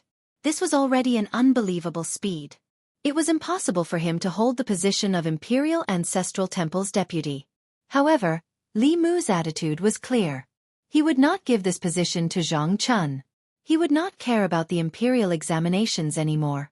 This was a blatant threat, but the 6 of them could do nothing about it. He had the right to threaten them. For this matter, it didn't matter if any of the 6 imperial secretaries of the Secretariat were missing, but Li Mu couldn't be missing. Even if he was threatened, he could only grit his teeth and accept it. It was just a small Imperial Ancestral Temple's deputy. Compared to the imperial examinations, it was not worth mentioning. After an hour, Li Mu left the Imperial Secretariat. Cui Ming paced around the Assistant Minister's office and muttered, Imperial Ancestral Temple, it's Imperial Ancestral Temple again. Why is it always the Imperial Ancestral Temple? What is this person trying to do? After leaving the imperial secretariat, Li Mu did not return to the office or go home. Instead, he went to the great music bar. "Brother-in-law, you haven't been here in a long time. I just learned a new song. I'll play it for you later. Where's your little follower? Why isn't she here today?" In the backyard of the great music bar, Chimey, Little 76, and the other girls surrounded Li Mu and chattered. Li Mu said, "I've been busy with work recently. I'll visit you guys when I have time." He called Chimey to the side and asked, "Do you have a theater in Fairy's capital?" Chimey was puzzled. "Why are you asking this? Do you want to watch a play?" "The owner has a theater, and business is not bad," Li Mu said. "Call your owner out." Chimey did not know what Li Mu wanted to do, but it still obediently called the owner of the great music bar over. The owner of the Miaoyin Lane was a middle-aged woman. When she saw Li Mu, her face was full of smiles. She jogged over and said, "Oh, Lord Li, what wind blew today that brought you here?" In the past, the great music workshop was just an ordinary workshop in Luoyang. There were dozens of such workshops in Luoyang. The musicians in the workshop would sometimes be bullied when they met guests with power and influence. Ever since Xianxia was beheaded, such a thing had never happened. All of this was naturally because of Li Mu. The owner of the Miaoyin Lane had already instructed that as long as Constable Li came here in the future, the lane would not take a single cent from him and would even arrange the best seat for him. With such a backer in Luoyang, she would be able to earn money in peace in the future. Li Mu went straight to the point and asked, "I heard that you have a theater in the fairy's capital." The middle-aged woman was stunned for a moment but quickly reacted. She said, "Does Constable Li like to listen to plays? I'll arrange it for you right away. Just tell me what you want to listen to and I'll arrange it for you." Li Mu explained, "I'm not here to listen to plays. I have a favor to ask of you." The Pear Blossom Pavilion was located in the Rosy Lane of Luoyang. It was a rather famous theater in the fairy's capital. The cultured people of Luoyang liked to hang out in theaters and music halls. Although actors and actresses were of low status and were often looked down upon by others, theater was an elegant art in the eyes of the influential people in Luoyang. Many influential people had musicians and actors and actresses in their homes, so that they could listen to them sing and dance at any time, especially the women. Some of the noble ladies in Luoyang were good at this. It was said that in the Western Palace, one of the concubines of the late emperor was a famous actress in Luoyang. Later, the late emperor took a fancy to her and she became a phoenix. When the late emperor was still alive, he liked theater very much. He would often gather his officials to watch the performances in the palace together. The theater culture in Luoyang rose at that time and had not declined to this day. He abandoned his wife and child and even wanted to kill his wife and child. Such a beast is not worthy of being a human. There are such stories in theater. How can there be such a heartless person in reality? Reality is often scarier than theater. However, the scene of the heartless person being struck by lightning at the end was too satisfying. A few guests walked out of the Pear Blossom Pavilion and were still discussing a new play that had just been released a few days ago. The play was called Chen Shimi. It was about a heartless man who abandoned his wife and child in order to get close to a princess and enjoy the glory and wealth. He even killed people to keep them quiet. In the end, he was judged by an upright official and was struck to death by the heavens. The plot of the play was complicated and bizarre. The story was interconnected and had many twists and turns. The ending was satisfying. Once it was released, it quickly spread in Luoyang. Many theaters had already smelled the business opportunity and bought the script from the Pear Blossom Pavilion at a high price, preparing to imitate it. The storytellers in the tea houses and brothels were one step ahead of them. They turned the play into a story and acted it out vividly to attract customers. On the streets of Luoyang, there were also passers-by who hummed the lines from Chen Shimi as they walked. It had been a long time since such a good play had appeared in Luoyang. Once it was released, it had a very high popularity among the common people. Imperial Secretariat. A manager sat in the yamen. As he organized the plan for the imperial examination, he hummed, "Sue the current emperor's son-in-law. Deceiving the emperor, disrespecting the emperor, killing his wife and child, losing his conscience." This was the new play that he had heard with his wife in a theater in Luoyang yesterday during his break. The lines in the play were very classic. He remembered it after listening to it once. As he hummed, he suddenly felt a chill down his spine. He could not help but shiver. He turned his head and saw Left Assistant Minister Cui Ming standing behind him. His face was as dark as water. The manager was shocked. He immediately stood up and said respectfully, "Lord Assistant Minister." Cui Ming's face was cold. He asked, "What did you say just now?" The manager said nervously, "It's just a few lines from the play.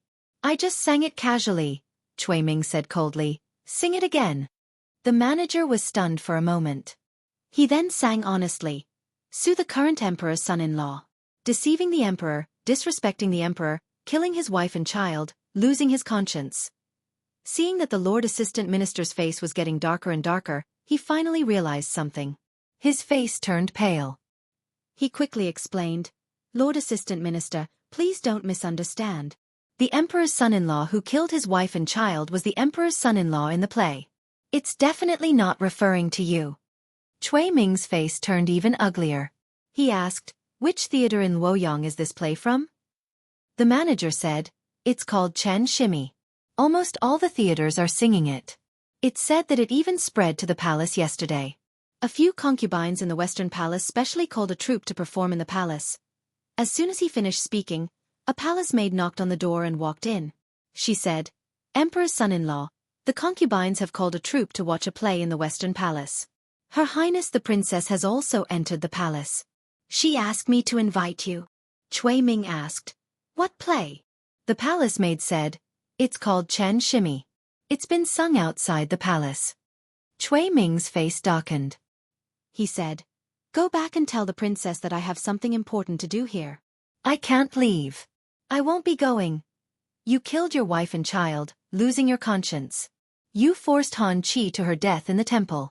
You put the indictment in my hall. You're so determined. Which one are you?" Li Mu hummed the opera and came to the Luoyang Yamen. He asked the owner of Miaoyin Lane to help promote Chen Shimi. A classic was a classic. Once it was released, it became popular in Luoyang. He had to thank the late emperor. If he didn't like opera and supported the arts industry in Luoyang, there wouldn't be such a popular culture today. The case of the chopping of beauties was just a prelude to what he was about to do. The real highlight was yet to come. The Ministry of Personnel didn't act quickly. It took Zhang Chun half a month to receive the appointment from the Ministry of Personnel. From today onwards, besides being the Luoyang magistrate, he had another identity. He was the deputy of the Imperial Clan Temple. In the Luoyang Yamen, Li Mu looked at Zhang Chun and asked seriously, "Old Zhang, are you sure? This time, you'll offend Princess Yunyang, the royal family, the old party, and many people." Zhang Chun's eyes were firm. He said, "Say no more. Cui Ming and I are absolutely irreconcilable." Li Mu nodded and said, "Then let's go." Zhang Chun said, "I have another question." Li Mu asked, "What is it?" Zhang Chun looked at him and asked, "Why haven't I heard of Her Majesty summoning you recently?" Speaking of this, Li Mu was a little embarrassed. Ever since the Empress broke into his dream and saw something she shouldn't have, they hadn't met again. Whether it was in reality or in his dream, the closest they were to each other was when they went to court. There was still a curtain between them. Li Mu said, "Her Majesty and I have some misunderstandings." "Misunderstandings?" Zhang Chun's face turned pale. He asked nervously, "What misunderstandings?" Li Mu shook his head and said, "It's not convenient for me to tell you." "Not convenient?" Zhang Chun thought about it and seemed to realize something. As a middle-aged man, he knew very well what could affect the relationship between a man and a woman the most. If one aspect wasn't harmonious, it would be difficult for other aspects to be harmonious. He looked at Li Mu and said reluctantly, "My jar of medicinal wine is under the table in my room. Take it with you when you go back."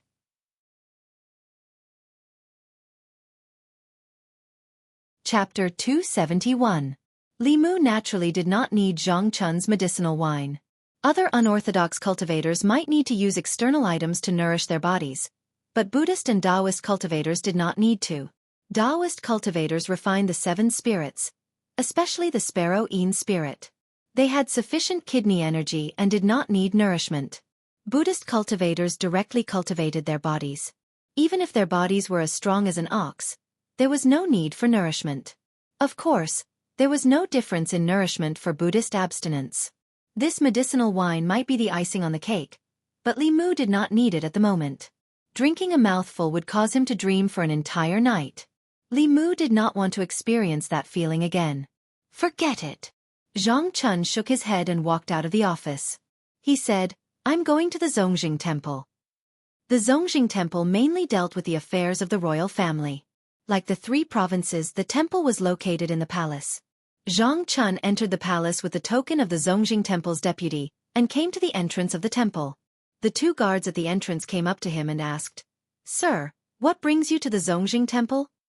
Zhang Chun took out his token and said, I'm the newly appointed deputy of the Zongjing Temple. The two guards had long heard that the Zongjing Temple had expanded with an additional deputy and deputy. After seeing the token, they immediately said respectfully, Greetings, deputy. Please come in. One of them brought Zhang Chun to a remote office and said, Sir, the deputy has already made arrangements. This will be your office in the future. Zhang Chun asked, Where are the deputy and deputy? The guard said, When there is nothing important, the two of them will not come here. Deputy Liu just came and left. Deputy Feng is taking an afternoon nap. When he wakes up, I will report to him. Zhang Chun moved a chair and sat down. He said, This is my first time at the Zongjing Temple. Tell me what I have to do on a daily basis. The Jianghu said, The most important thing for the Zongjing Temple is to manage the affairs of the royal family. If a member of the royal family gives birth to a child, it must be reported to the Zongjing Temple in a timely manner so that the royal bloodline can be recorded in the pedigree. When a member of the royal family is conferred a title, it must also be recorded by the Zongjing Temple. When a member of the royal family is to be conferred a title, it must also be recorded by the Zongjing Temple. Zhang Chun asked, Do the imperial clan's relatives, and officials above the fourth rank also have to be tried by the imperial clan temple? Zhang Gu stared blankly for a moment before nodding his head and saying, According to the law, if a member of the imperial family or a high-ranking official violates the law, only the imperial clan temple can judge him. Although this was the law, if a member of the royal family or a high official of the country who needed to be judged by the imperial clan temple committed a crime, they could settle it with their own power. How could they be judged by the imperial clan temple? Unless they committed a rebellion. Zhang Chun continued to ask, What's the process of the imperial clan temple's trial? Zhang Gu said, First, we have to summon the member of the imperial family or the official who violated the law. Zhang Chun said indifferently, Go to the secretariat and summon the left assistant minister of the secretariat, Cui Ming. Zhang Gu stared blankly for a moment, suspecting that he had heard wrongly. Wasn't the left assistant minister of the secretariat the emperor's son-in-law? Did he eat a bear's heart and leopard's guts to summon the emperor's son-in-law? Didn't you hear? Zhang Chun repeated. Go to the secretariat and summon the left assistant minister of the secretariat, Cui Ming. He is involved in a major case. Zhang Gu stared blankly for a moment, then clutched his stomach and said, Lord, this lowly official suddenly has an unbearable abdominal pain. I need to go to the toilet, please forgive me. After saying that, he ignored Zhang Chun and ran out like a wisp of smoke. In another yamen, Zhang Gu hurriedly ran in and shook the person sleeping on the table awake. He hurriedly said, Lord Feng, it's not good, it's not good. Deputy Minister Feng, who was disturbed from his good sleep, raised his head. A trace of anger appeared on his face as he asked, What's the matter, why are you so flustered? The Jianghu said, The new deputy temple head is here. Deputy Minister Feng frowned and said, If he's here, so be it. Why? Do I have to personally welcome him? Zhang Gu said in a panic, No, he just arrived at the Imperial Clan Temple and wants to summon Assistant Minister Cui for questioning. What should this lowly official do? Hearing the two words, Assistant Minister Cui, Deputy Minister Feng immediately sobered up and asked, Assistant Minister Cui, which Assistant Minister Cui? Zhang Gu said, Assistant Minister of the Secretariat, Cui Ming, Princess Yunyang's son-in-law. Deputy Minister Feng stood up and said in shock, Is he crazy? It's his first day at the Imperial Clan Temple. He hasn't even settled down in his position, yet he dares to find trouble with Prince Consort Cui? After Zhang Gu left, Zhang Chun waited in the yamen. He didn't see Zhang Gu, but a man wearing the same official uniform as him came. The man walked in and introduced himself, I'm Feng Jia, Deputy Minister of the Imperial Clan Temple. Zhang Chun cupped his hands and said, So it's Lord Feng. Sorry for the disrespect, Deputy Minister Feng asked. I heard that Lord Zhang wants to summon Assistant Minister Cui. May I know what crime Assistant Minister Cui has committed? Zhang Chun said, the Imperial Clan Temple has summoned him. I'll confront him face to face and I'll know. Deputy Minister Feng said, Lord Cui is the prince consort of the current dynasty. His status is honorable, and he's also the assistant minister of the Secretariat. He has to deal with a myriad of state affairs every day. Who knows how many state affairs are waiting for him to deal with? How can we summon him just because we want to? If we delay the state's affairs, which one of us can bear the responsibility? Zhang Chun snorted and said, so what if he's the prince consort of the current dynasty? So what if he's the assistant minister of the Secretariat? A life for a life. A debt must be paid. I don't care if he has to deal with a myriad of state affairs every day. If he violates the law, he should be judged. Deputy Minister Feng said, tell me first, what crime did Assistant Minister Cui commit? Zhang Chun said coldly, he killed his fiancée and framed her entire family. Shouldn't I summon him? A bunch of nonsense. Deputy Minister Feng said, everyone knows that Lord Cui's wife is Princess Yunyang. How can you frame him here? Zhang Chun said indifferently, whether I'm framing him or not, you'll know when you summon Cui Ming. Deputy Minister Feng's expression was uncertain. Zhang Chun seemed to be very certain about this matter. This made him, who originally didn't believe it, start to waver. He also knew a little about Assistant Minister Cui's past. He was originally the son-in-law of the Zhejiang prefectural governor. Later, the Zhejiang prefectural governor colluded with the demon sect and his entire family was massacred. Cui Ming made a meritorious report and was placed in an important position by the previous emperor. In more than 10 years, he went from being a small official to marrying a princess and becoming an important official in the court. No one remembered his past. Cui Ming was a pillar of the old party. Deputy Minister Feng didn't dare to slight him. He looked at Zhang Chun and said, this case is of great importance. I'll first report it to the deputy minister and ask him to make a decision. Finished speaking, he walked out of the Imperial Clan Temple. However, he didn't leave the palace. Instead, he went around to the back gate of the Hall of Secretaries. He summoned the gatekeeper and said, I'm the deputy minister of the Imperial Clan Temple, Feng Jia. Go and report to Assistant Minister Cui that I have an important matter to discuss with him. The gatekeeper said, Sir, please wait a moment. I'll go and report to Lord Cui. Before long, Cui Ming walked out. Deputy Minister Feng hurriedly went up to him and said, Greetings, Prince Consort. Cui Ming glanced at him indifferently and asked, What business do you have with me? Deputy Minister Feng asked, Does Prince Consort know that a new deputy minister has come to the Imperial Clan Temple? Cui Ming glanced at him and asked, Is this related to the important matter you're looking for me for? It's related. It's greatly related. Deputy Minister Feng said, On the first day he came to the Imperial Clan Temple, he wanted to summon Prince Consort. He said that you're involved in a major case and summoned you to the Imperial Clan Temple. I've already temporarily put this matter on hold. I don't dare to make a decision on my own, so I immediately came to find Prince Consort. I'm involved in a case? Cui Ming frowned and asked, What case? Deputy Minister Feng lowered his head and said, I don't dare to say. Cui Ming said coldly, Speak. Deputy Minister Feng trembled and said, He said that you killed your fiancée and even framed her entire clan, causing the deaths of dozens of people.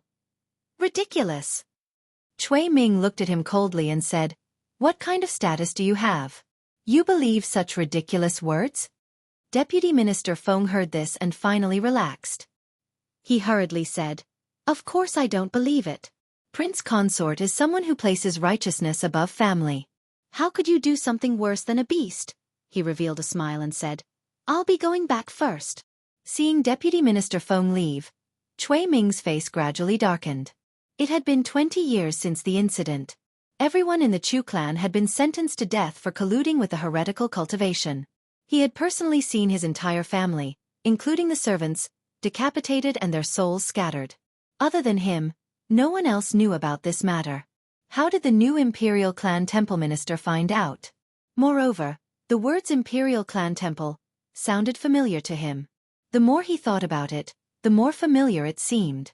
However, he had never been to the Imperial Clan Temple and had never had any interactions with the officials of the Imperial Clan Temple. He returned to the Secretariat with deep thoughts. Coincidentally, a few people walked out of a yamen. "Take care, Lord Li. Lord Li, you've worked hard. It's finally over. These days, it's all thanks to Lord Li." Several officials from the Secretariat escorted Li Mu out. With Li Mu's help, after half a month of discussion, the complete Imperial examination system was finally settled. When Li Mu walked out of the Secretariat, he turned his head and looked at Cui Ming standing in the courtyard. He smiled faintly. This smile seemed to strike Cui Ming's mind like a bolt of lightning. The Imperial Clan Temple. He finally remembered where his sense of familiarity with the Imperial Clan Temple came from. It came from Li Mu. In the past half a month, Li Mu had used the Imperial examination discussion to first break the situation where the old faction of the Shao clan completely controlled the Imperial Clan Temple. Then, he proposed that the Imperial Clan Temple supervise the Imperial examination, and took the opportunity to expand the number of officials in the Imperial Clan Temple. Then, he threatened the 6 officials from the Secretariat to give Zhang Chun the position of Deputy Minister of the Imperial Clan Temple. This series of abnormal and strange actions had once puzzled Cui Ming for a long time.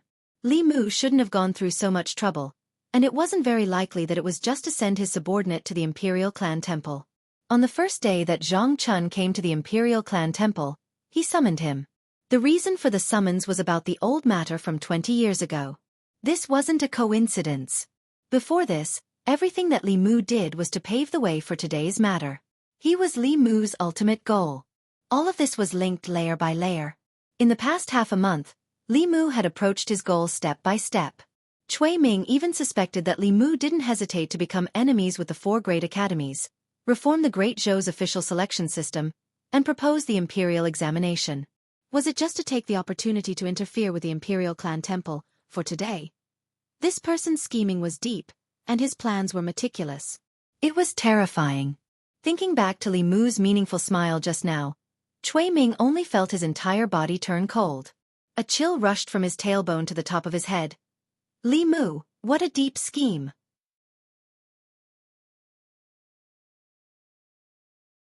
Chapter 272. Cui Ming hurried out of the Secretariat. He walked straight out of the palace and headed to the South Court. The South Court and the North Court were located on both sides of the palace. The North Court was mostly occupied by officials, while the South Court was occupied by nobles. The royal family, dukes, marquises, and viscounts all lived in the South Court. The prince consort's residence and the princess residence were also in the South Court. Cui Ming did not go home, nor did he go to the princess residence. Instead, he went to another high gate. This was an extremely luxurious residence. 2 stone lions were lying in front of the gate. They were huge and lifelike. When Cui Ming approached, the 2 stone lions turned their heads at the same time. Their eyes shone brightly. Cui Ming snorted. The 2 stone lions trembled and turned their heads away, not daring to meet his gaze. At this moment, the gate of the residence opened. A man who looked like a servant walked out.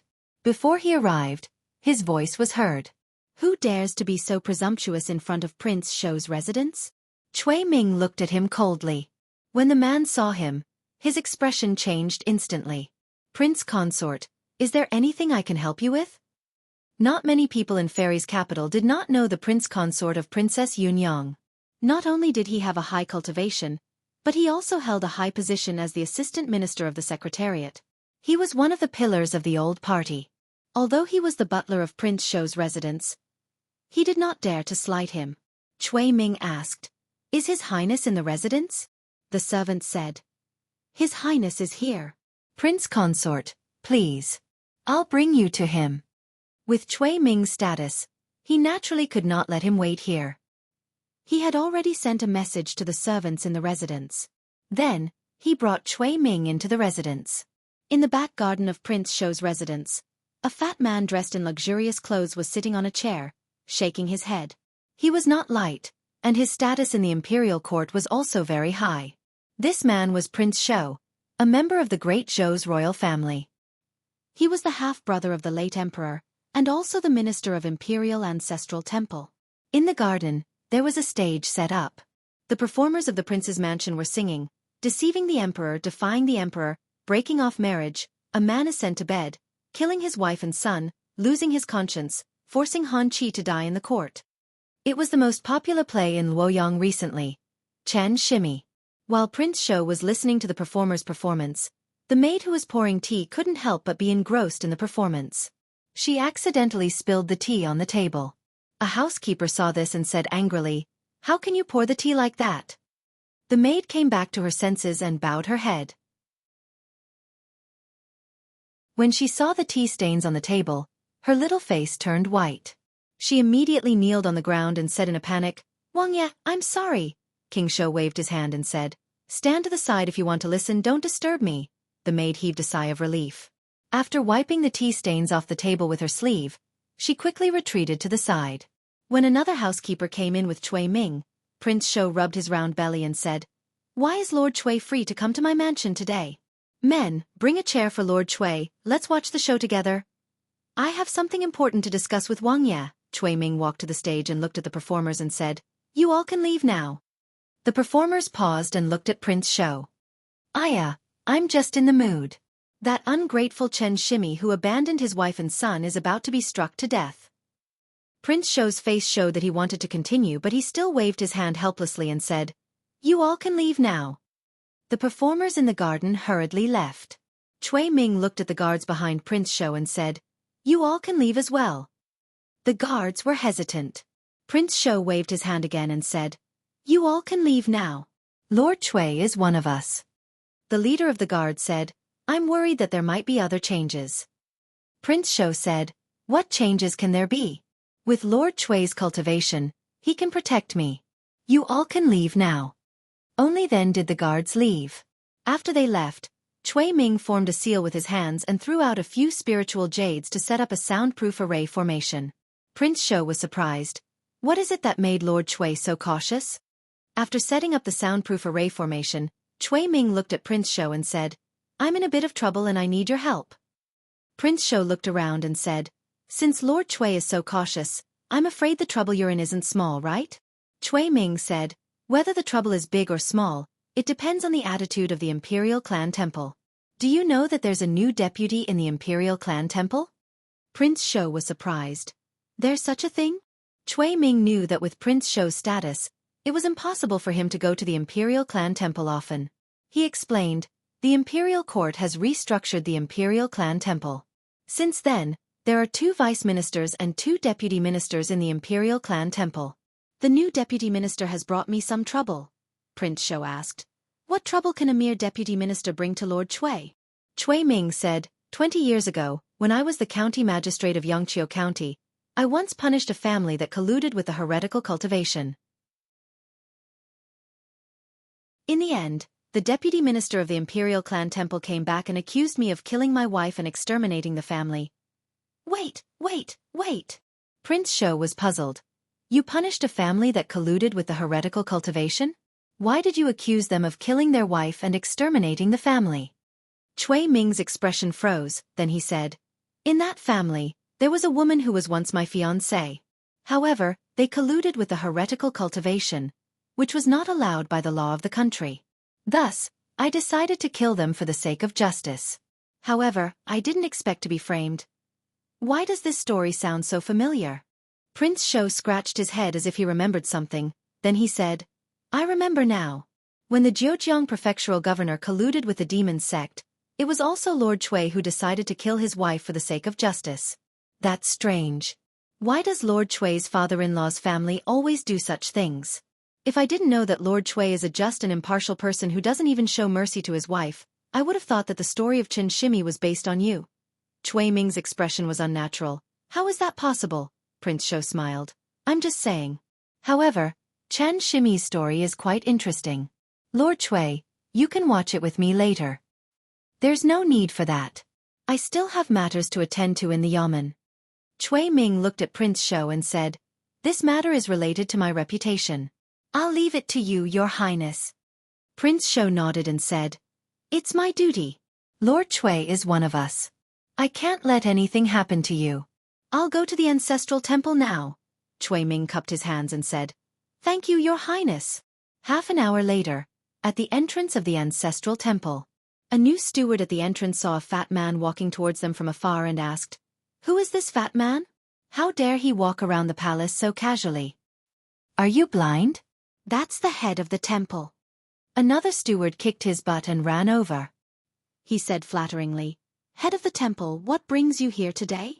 Prince Shou looked at him and asked, "I heard that there's a new head of the temple. What's his name and where is he now?" The steward said, "He's in the yamen." Prince Shou entered the ancestral temple and was led into a yamen by the steward. He looked at the person sitting in the yamen and asked, "You're Zhang Chun?" Zhang Chun raised his head and asked, "Who are you?" The steward quickly explained, "Lord Zhang, this is the head of the temple. He's also Prince Shou. Why aren't you greeting him?" Zhang Chun stood up and cupped his hands. "Greetings, head of the temple." Prince Shou went straight to the point. "You're the one who wants to sue Assistant Minister Cui. What is it? Do you have evidence?" Zhang Chun said, "It's been more than 20 years. It's hard to get evidence. However, there's justice in this world. Cui Ming might be able to hide what he did from the world, but not from the heavens." Prince Shou frowned. Did Assistant Minister Cui really commit the crime of killing his wife and exterminating his family? Not just once. Zhang Chun said, "He was originally from Yangqiu County in the North region. Not long after he was engaged to a woman from Yangqiu County, he got to know a woman from the local wealthy family. Before the marriage, the daughter of Jiujiang County's prefectural governor came to the North region, and he got to know the daughter of Jiujiang County's prefectural governor. For his own future, he killed the woman from the wealthy family and framed her. A few years later, Jiujiang County's prefectural governor colluded with the demon sect and it was Cui Ming who exposed it. Jiujiang County's prefectural governor was executed. I now suspect that Jiujiang County's prefectural governor was also framed by him. What Cui Ming is best at is killing his wife and framing others so that he could have a meteoric rise in his career. He's worse than a beast. He's worse than a beast." Prince Shou's face turned red and he couldn't help but curse. Isn't a beast like him worse than Chen Shimi? He should be hacked into 1,000 pieces and die 1,000 times. After cursing, he was panting heavily and only then did he realize that the chief and Zhang Chun were looking at him in shock.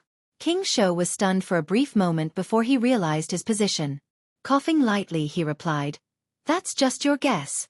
I'm the son-in-law of the Lin family, a 4th-grade official. How can I allow myself to be framed by you?" Zhang Chun said, "It's easy to determine if it's a framing. As long as a level 7 expert interrogates him, the truth will be revealed." Prince Shou glanced at him and asked, "Do you think level 7 experts are as common as cabbages?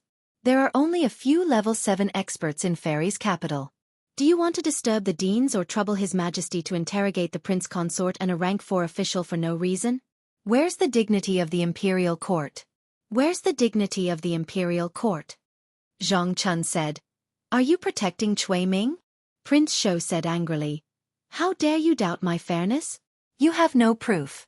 If you want to accuse Assistant Minister Cui, then show me proof. Falsely accusing an official of the imperial court is a serious crime." Zhang Chun asked, "What if I have proof?" Prince Shou's gaze turned and he scoffed. "I'll tell you the truth. No matter what crime Master Cui committed, the Imperial Clan Temple will protect him. You can give up."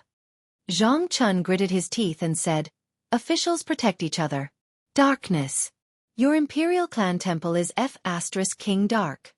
Prince Shou looked at him in disdain and said, "The Imperial Clan Temple belongs to Shao, not Zhang. As long as you're here, you have to listen to me. Unless you have the guts to go to the Imperial Court and report to His Majesty and let the entire Fairy's capital know about this."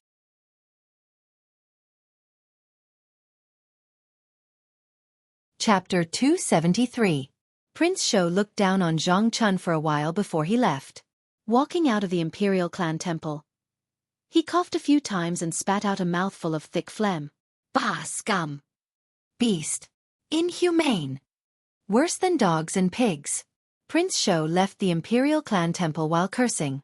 Jianghu scratched his head in confusion, not understanding why the prince said that.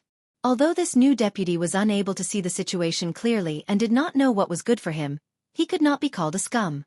Not to mention a beast, inhumane, and worse than dogs and pigs. If what Deputy Zhang said was true, then Assistant Minister Cui, the current emperor's son-in-law, was the one who was worthy of these words.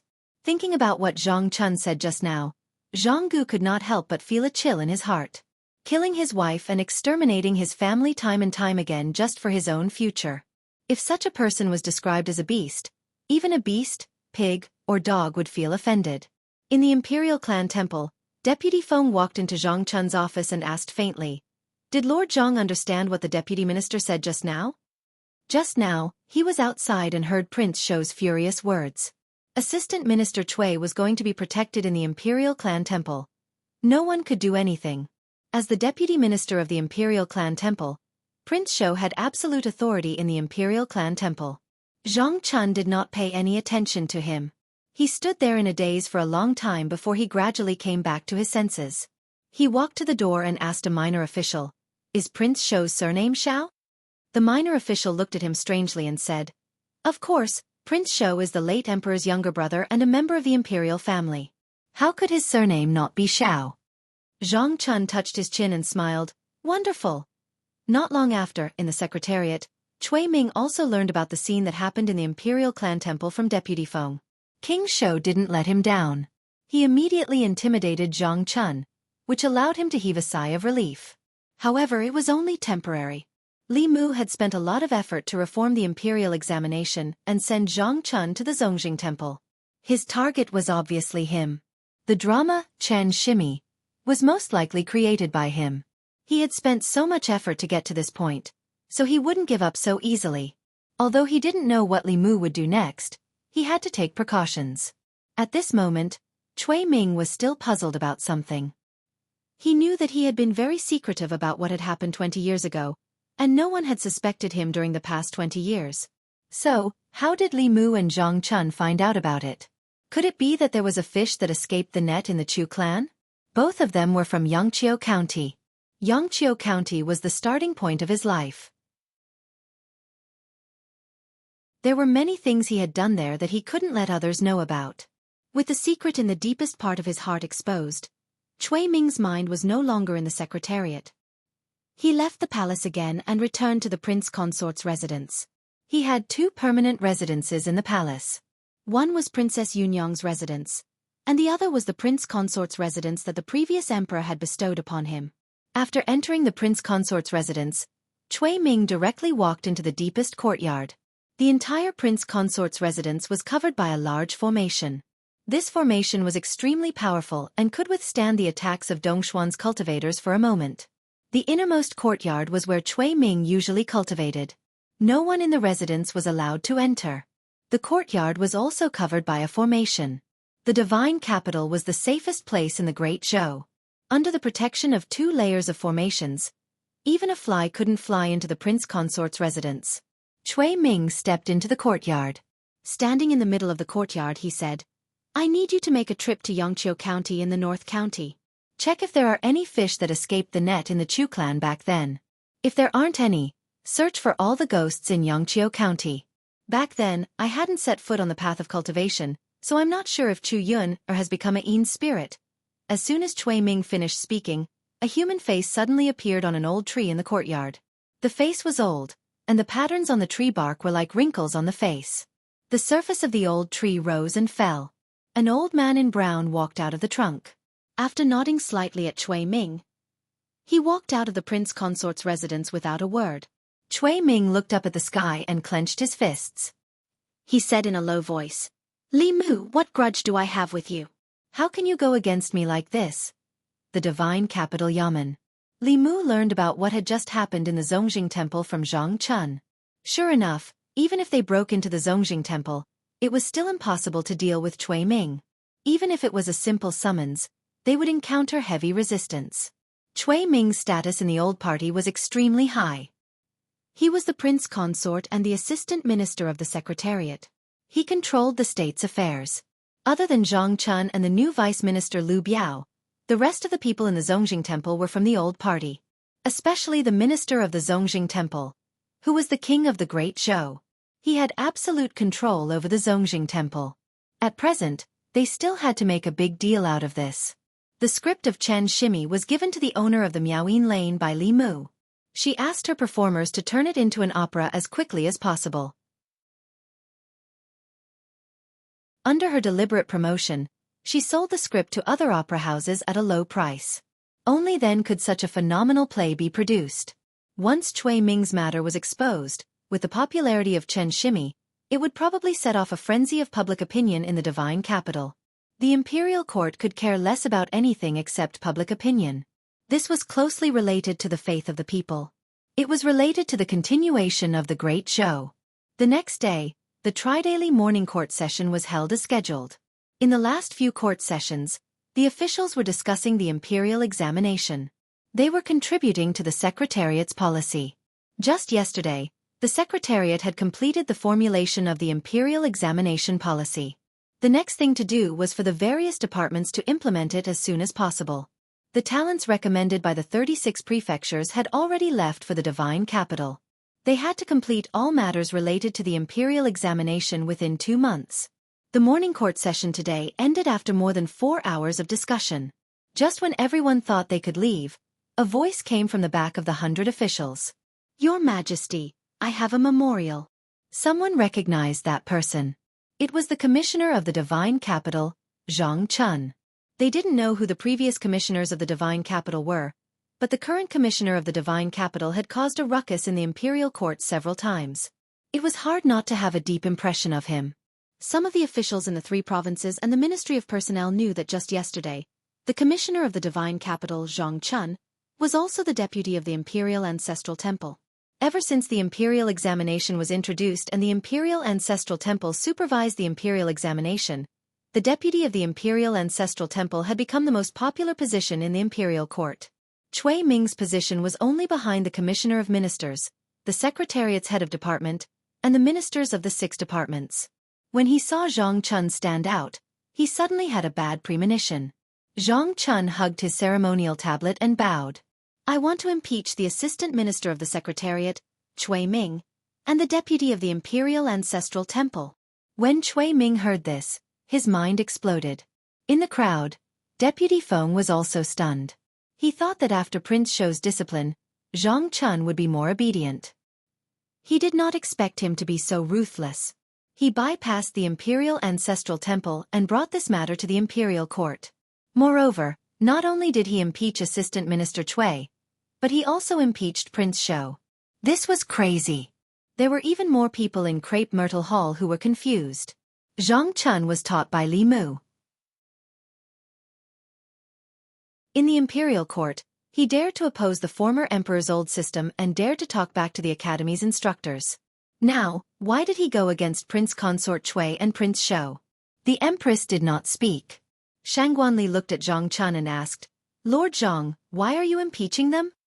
Zhang Chun said, "I impeached Cui Ming because Cui Ming was involved in a murder case that involved dozens of lives. I impeached the deputy of the Imperial Ancestral Temple because the deputy of the Imperial Ancestral Temple not only stopped me from summoning Cui Ming for interrogation, but also said that no matter what crime Cui Ming committed, the Imperial Ancestral Temple would protect him. May I ask, where is justice and justice for officials to protect each other?" In this short period of time, some officials already knew that Zhang Chun had just been promoted to the position of deputy of the Imperial Ancestral Temple. When the officials of the imperial court first took office, which one of them was not careful? When they spoke to their colleagues and superiors, they had to put on a smiling face. This Zhang Chun, on his first day in office, impeached his superior in the imperial court. He did not even recognize his own family. At the front, Cui Ming's expression was calm. However, the fists in his sleeves were clenched tightly. Shangguanli turned to look at the curtain and asked, "What murder case was Assistant Minister Cui involved in?" Zhang Chun said in a low voice, "More than 20 years ago, when Cui Ming was in Yangqiu County, he was engaged to a woman. Not long after, he cruelly killed the woman in order to attach himself to a prominent family in Yangqiu County. After that, he was recommended by the prominent family to enter the academy. However, he later became acquainted with the daughter of the Jiujiang County chief."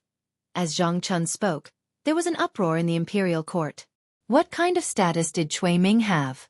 He was the son-in-law of Princess Yunyang and the assistant minister of the secretariat. How could he do such a cruel thing? He was worse than Chen Shimi in the opera. Twice in a row, for the sake of his own future, he killed his fiancée and even killed dozens of people in his wife's family. How could this be done by one person? Some of the old officials in the imperial court had heard of Cui Ming's past. The matter of the Zhejiang county chief colluding with the demon sect back then had caused an uproar in the imperial court. Even now, there were still people who remembered that Cui Ming had placed righteousness before family, and was placed in an important position by the late emperor. Wait. This matter sounded a little familiar. Exposing his wife's family in exchange for his promotion. Wasn't this the same thing that Zhang Chun said happened to the prominent family in Yangqiu County? One fiancé, one wife, two wives' families, hundreds of people, were all killed because they colluded with the heretical cultivation of the demon sect. Assistant Minister Cui could be said to have met the wrong person. However, he himself was not affected. Instead, his official position was getting higher and his status was getting more and more prominent. Now, he was the assistant minister of the secretariat and the son-in-law of a country. It was too much of a coincidence to say that this was a coincidence. The imperial court was in chaos. A breath swept across the imperial court through the curtain, and the imperial court instantly quieted down. Shang Guanli looked at Cui Ming and asked, "Assistant Minister Cui, what do you have to say?" Cui Ming raised his head and said righteously, "The Chu family colluded with the heretical cultivation and deserved to die. Even if this official was given another chance, this official would still choose to get rid of the traitors for the country." Assistant Minister Zhang only heard a few words of slander from a despicable person and slandered this official in the imperial court. What are your intentions?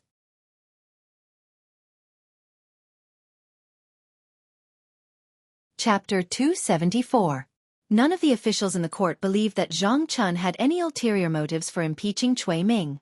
Although Zhang Chun and Li Mu both disowned each other and disliked each other, they had one thing in common, and that was that they had no selfish motives.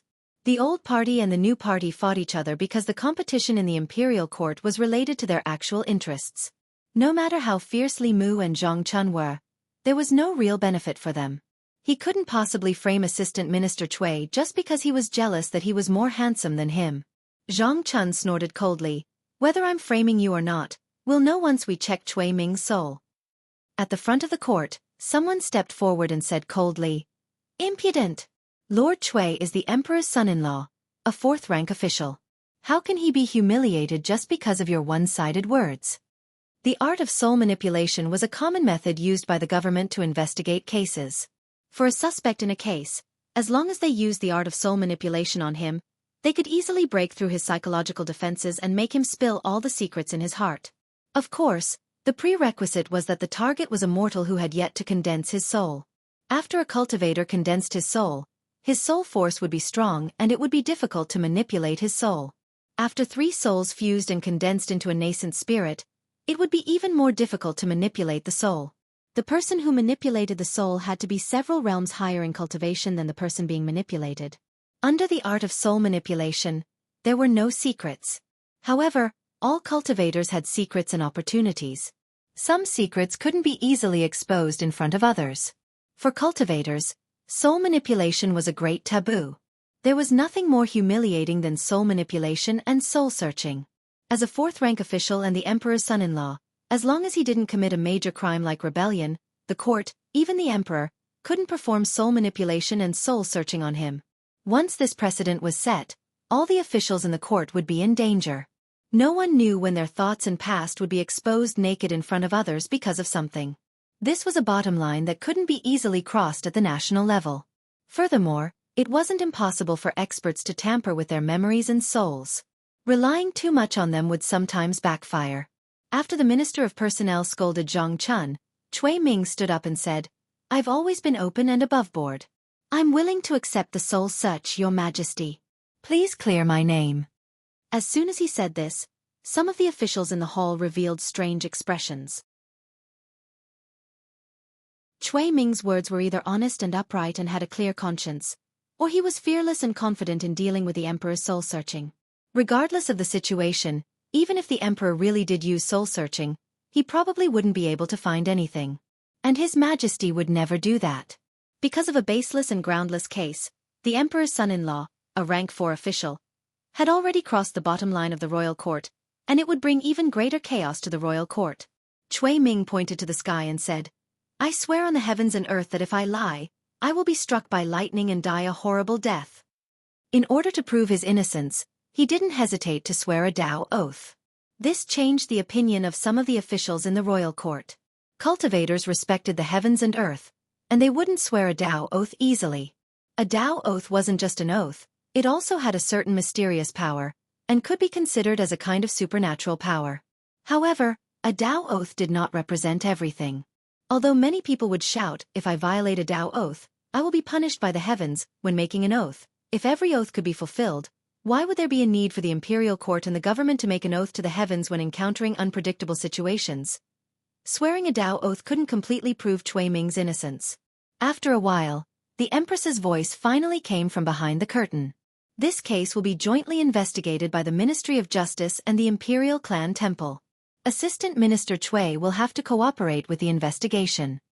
Cui Ming said, "Yes, Your Majesty." Shangguanli stepped forward and said, "The court is dismissed." From the beginning to the end, the Empress only mentioned Cui Ming and didn't mention Prince Shou. The officials also tacitly chose to forget about it. Prince Shou was a former member of the royal family, and his identity was sensitive. As long as he didn't commit any serious crimes, it wouldn't be easy to deal with him. Cui Ming's identity was noble, and even if he was involved in a case, his freedom wasn't restricted. When he left the Ziwei Hall, he glanced at Zhang Chun and then went to the secretariat. Zhang Chun walked out of the hall, and Minister Feng chased after him. He said angrily, You Zhang Chun, you really have the guts of a leopard.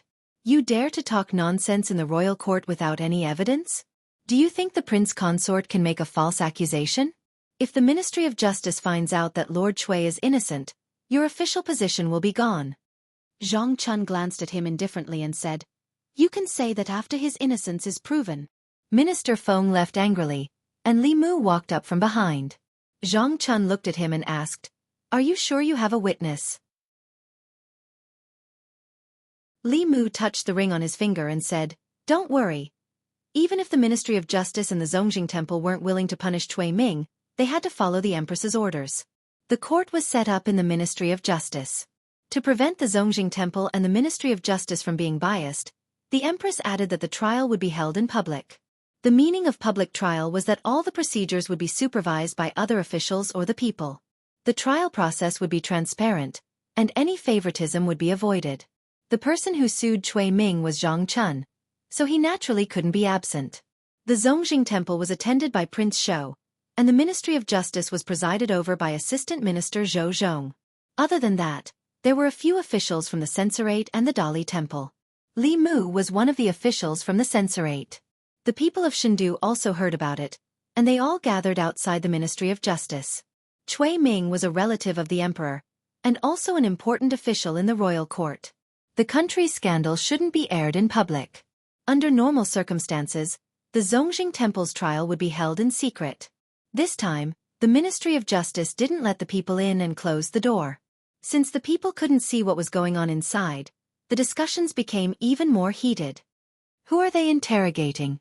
Why are they making such a big fuss? I saw many officials entering earlier, and they didn't even let us in. I know. My relative works in the Zongjing Temple.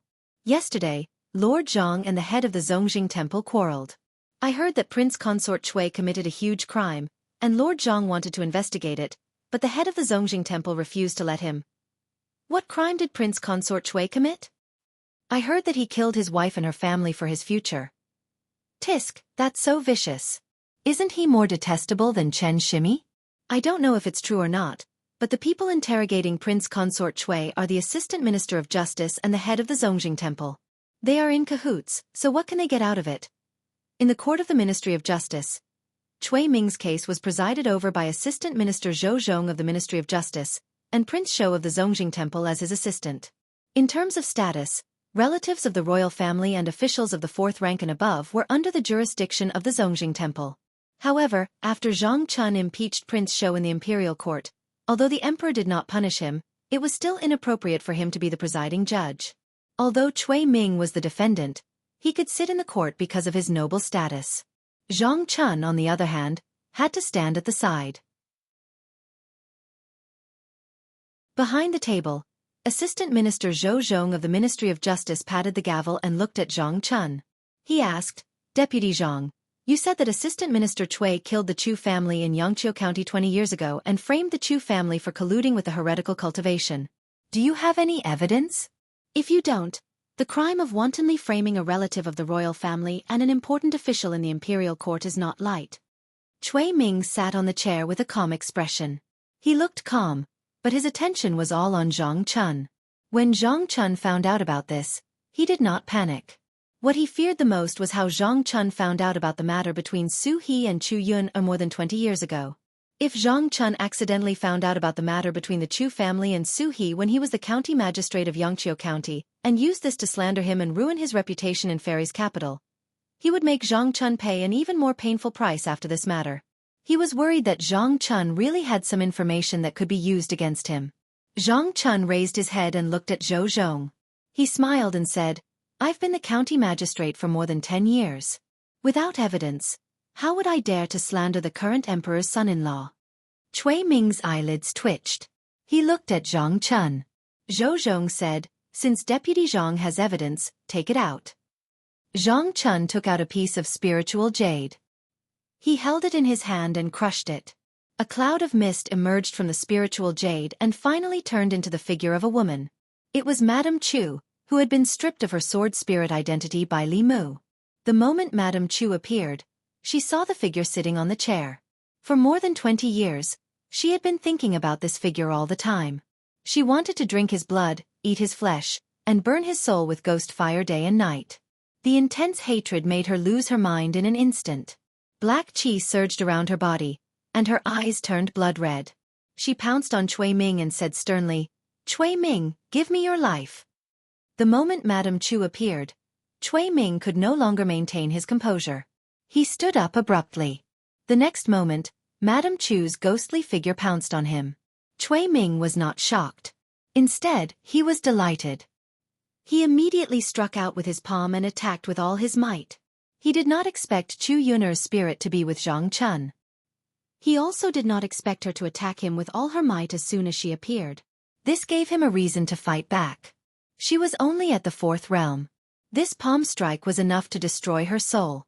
She was truly dead and could not bear witness. He used all of his cultivation in this palm strike.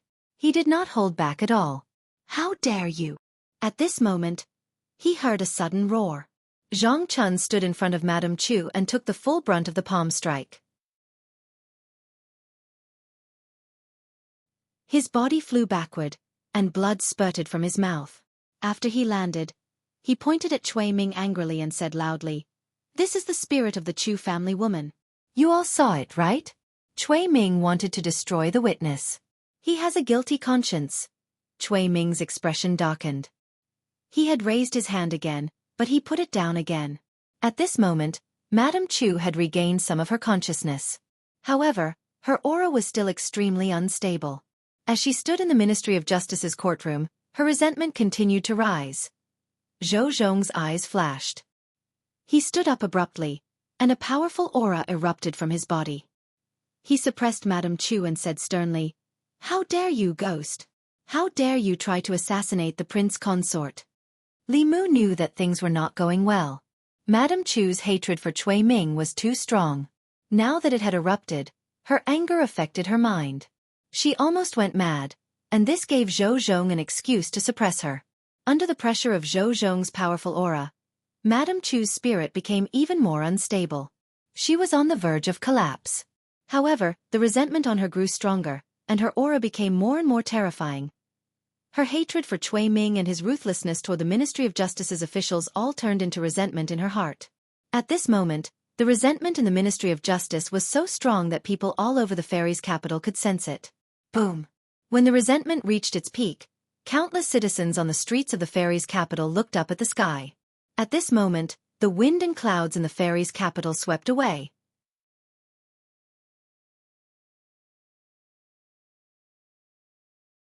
Chapter 275. A strange phenomenon appeared in the sky above Shendu. The clouds rolled back, revealing a giant funnel. The end of the funnel pointed at the Ministry of Justice. Dense spiritual energy gushed out of the funnel and landed on Madame Chu's body. Madame Chu's resentment disappeared, but her aura rose rapidly. From early stage 4th realm, to mid-stage 4th realm, to peak stage 4th realm, it was like a hot knife through butter. Her body emitted a powerful 5th realm aura. Zhou Zhong's pressure on him completely disappeared at this moment. Prince Shou turned to look at Zhou Zhong, then looked away. Zhang Chun got up from the ground and looked at Zhou Zhong discreetly. He coughed heavily and spat out another mouthful of blood. After reaching 5th realm, Madame Chu calmed down. She stood quietly in the court and bowed to everyone in the court. I've been wronged for 20 years. When I see this evil man again, I can't control my emotions. Please don't blame me. I'm fine now. You can continue with the trial. The people at the side looked at each other speechless. Was there a need to continue with the trial? Humans could be bullied, but not the heavens. This woman's resentment was so strong that it could even trigger the heavens and earth to fill her body with dense spiritual energy, allowing her to reach 5th realm. If Cui Ming didn't do anything cruel to her, why would she hate Cui Ming so much? The severity of this matter was beyond the case itself. The capital of Great Zhou, under the emperor's feet, the heavens actually created a 5th realm evil spirit. How ironic was this? Behind the table, Zhou Zhong looked at Prince Shou and asked, Your Highness, what should we do now? Prince Shou hid his hands in his sleeves and shook his head. You're the presiding judge. Don't ask me. I don't know these things. Zhou Zhong looked at Madame Chu and said, What grievances do you have? You can tell us in detail. Madame Chu raised her head and said slowly, More than 20 years ago, when Cui Ming was still in Xianxia County. Madame Chu spoke slowly. In the court of the Ministry of Justice, the officials at the side, like Li Mu, were shocked. After experiencing the vision of heaven and earth, they no longer doubted the woman's words. According to her, Princess Yunyang's son-in-law, Cui Ming, the assistant minister of the secretariat, was a complete beast. For the sake of his future, not only did he kill his fiancée, he even framed his fiancée's entire clan for colluding with the heretical Cultivation and killed her to silence her. Such actions were extremely beastly, and he was simply even more despicable than Chen Shimi. The heavens must be blind to allow him to advance smoothly and sit at such a high position. After their impression of Cui Ming changed, some people even began to suspect that the collusion of the Zhejiang prefectural governor with the demon sect was also a trick he had used in order to step on the corpses of the Zhejiang prefectural governor's family and advance in the officialdom. After Madame Chu finished speaking, the court of the Ministry of Justice fell into a long silence. Zhou Zhong finally looked at Cui Ming and asked, Assistant Minister Cui, do you have anything else to say? Cui Ming did not say a word. At this point, no matter what he said, it would be useless. Zhou Zhong said calmly, First detain Cui Ming and wait for Her Majesty to deal with him. At this moment, Cui Ming was calm and allowed the bailiffs of the Ministry of Justice to put on the shackles that restricted his mana.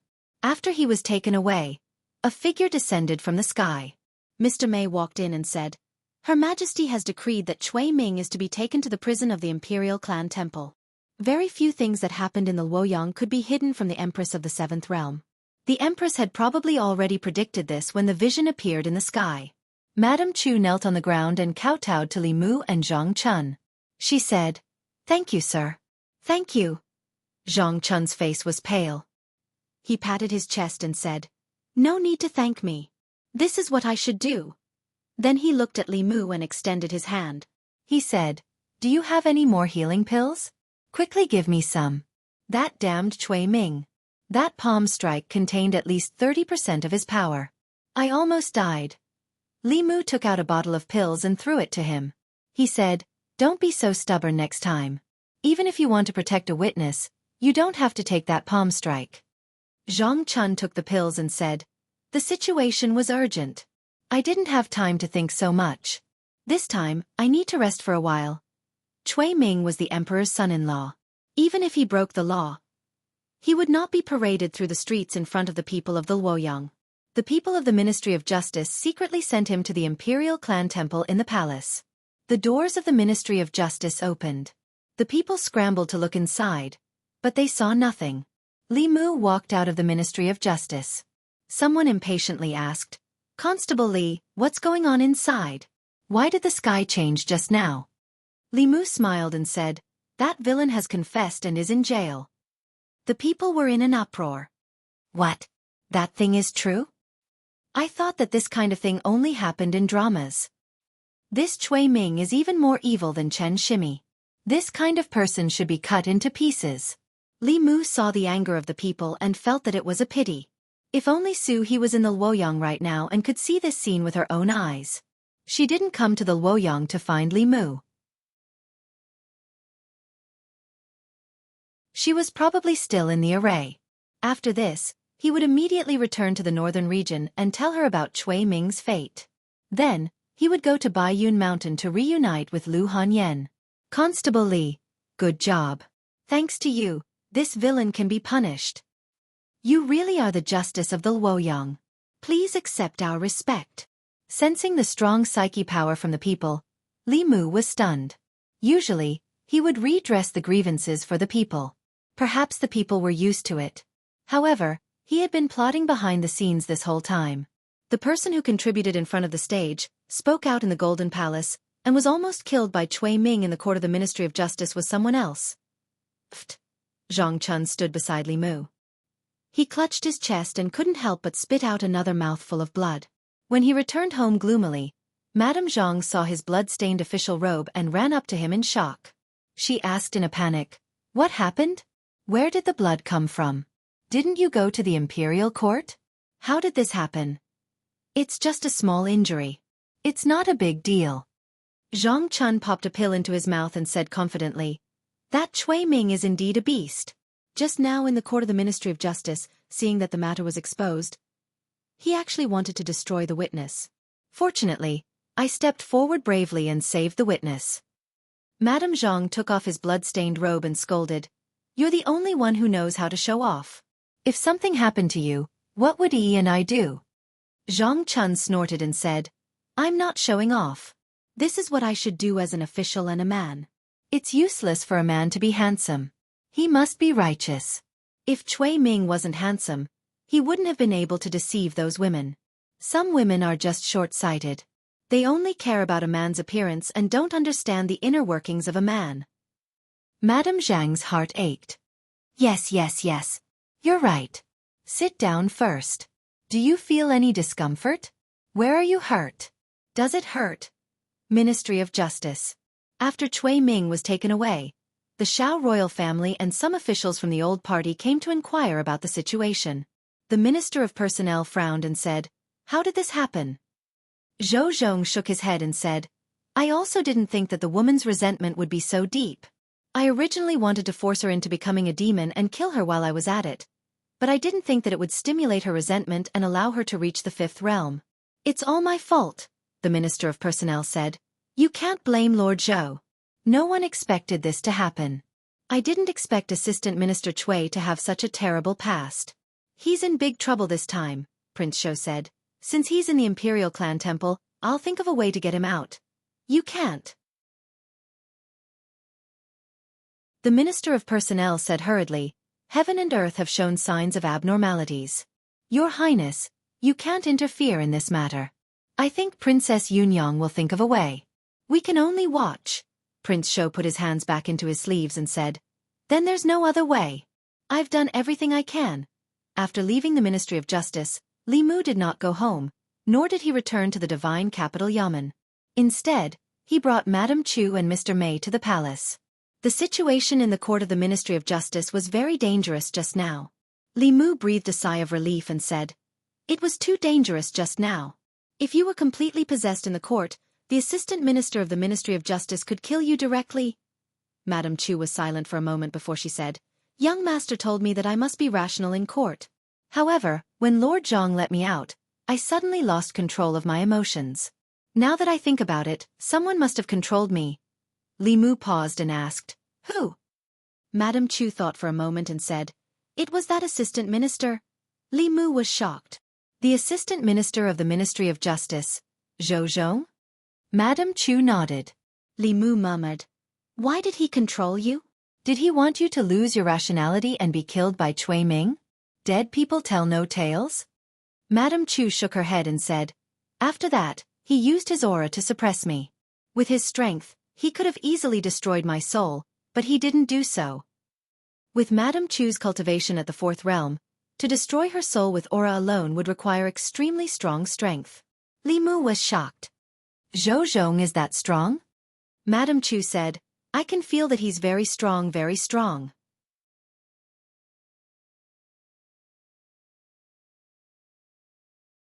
Chapter 276. Zhou Zhong was the mainstay of the old party. Although his status was not as high as Cui Ming's, his status in the old party might not be comparable to Cui Ming's.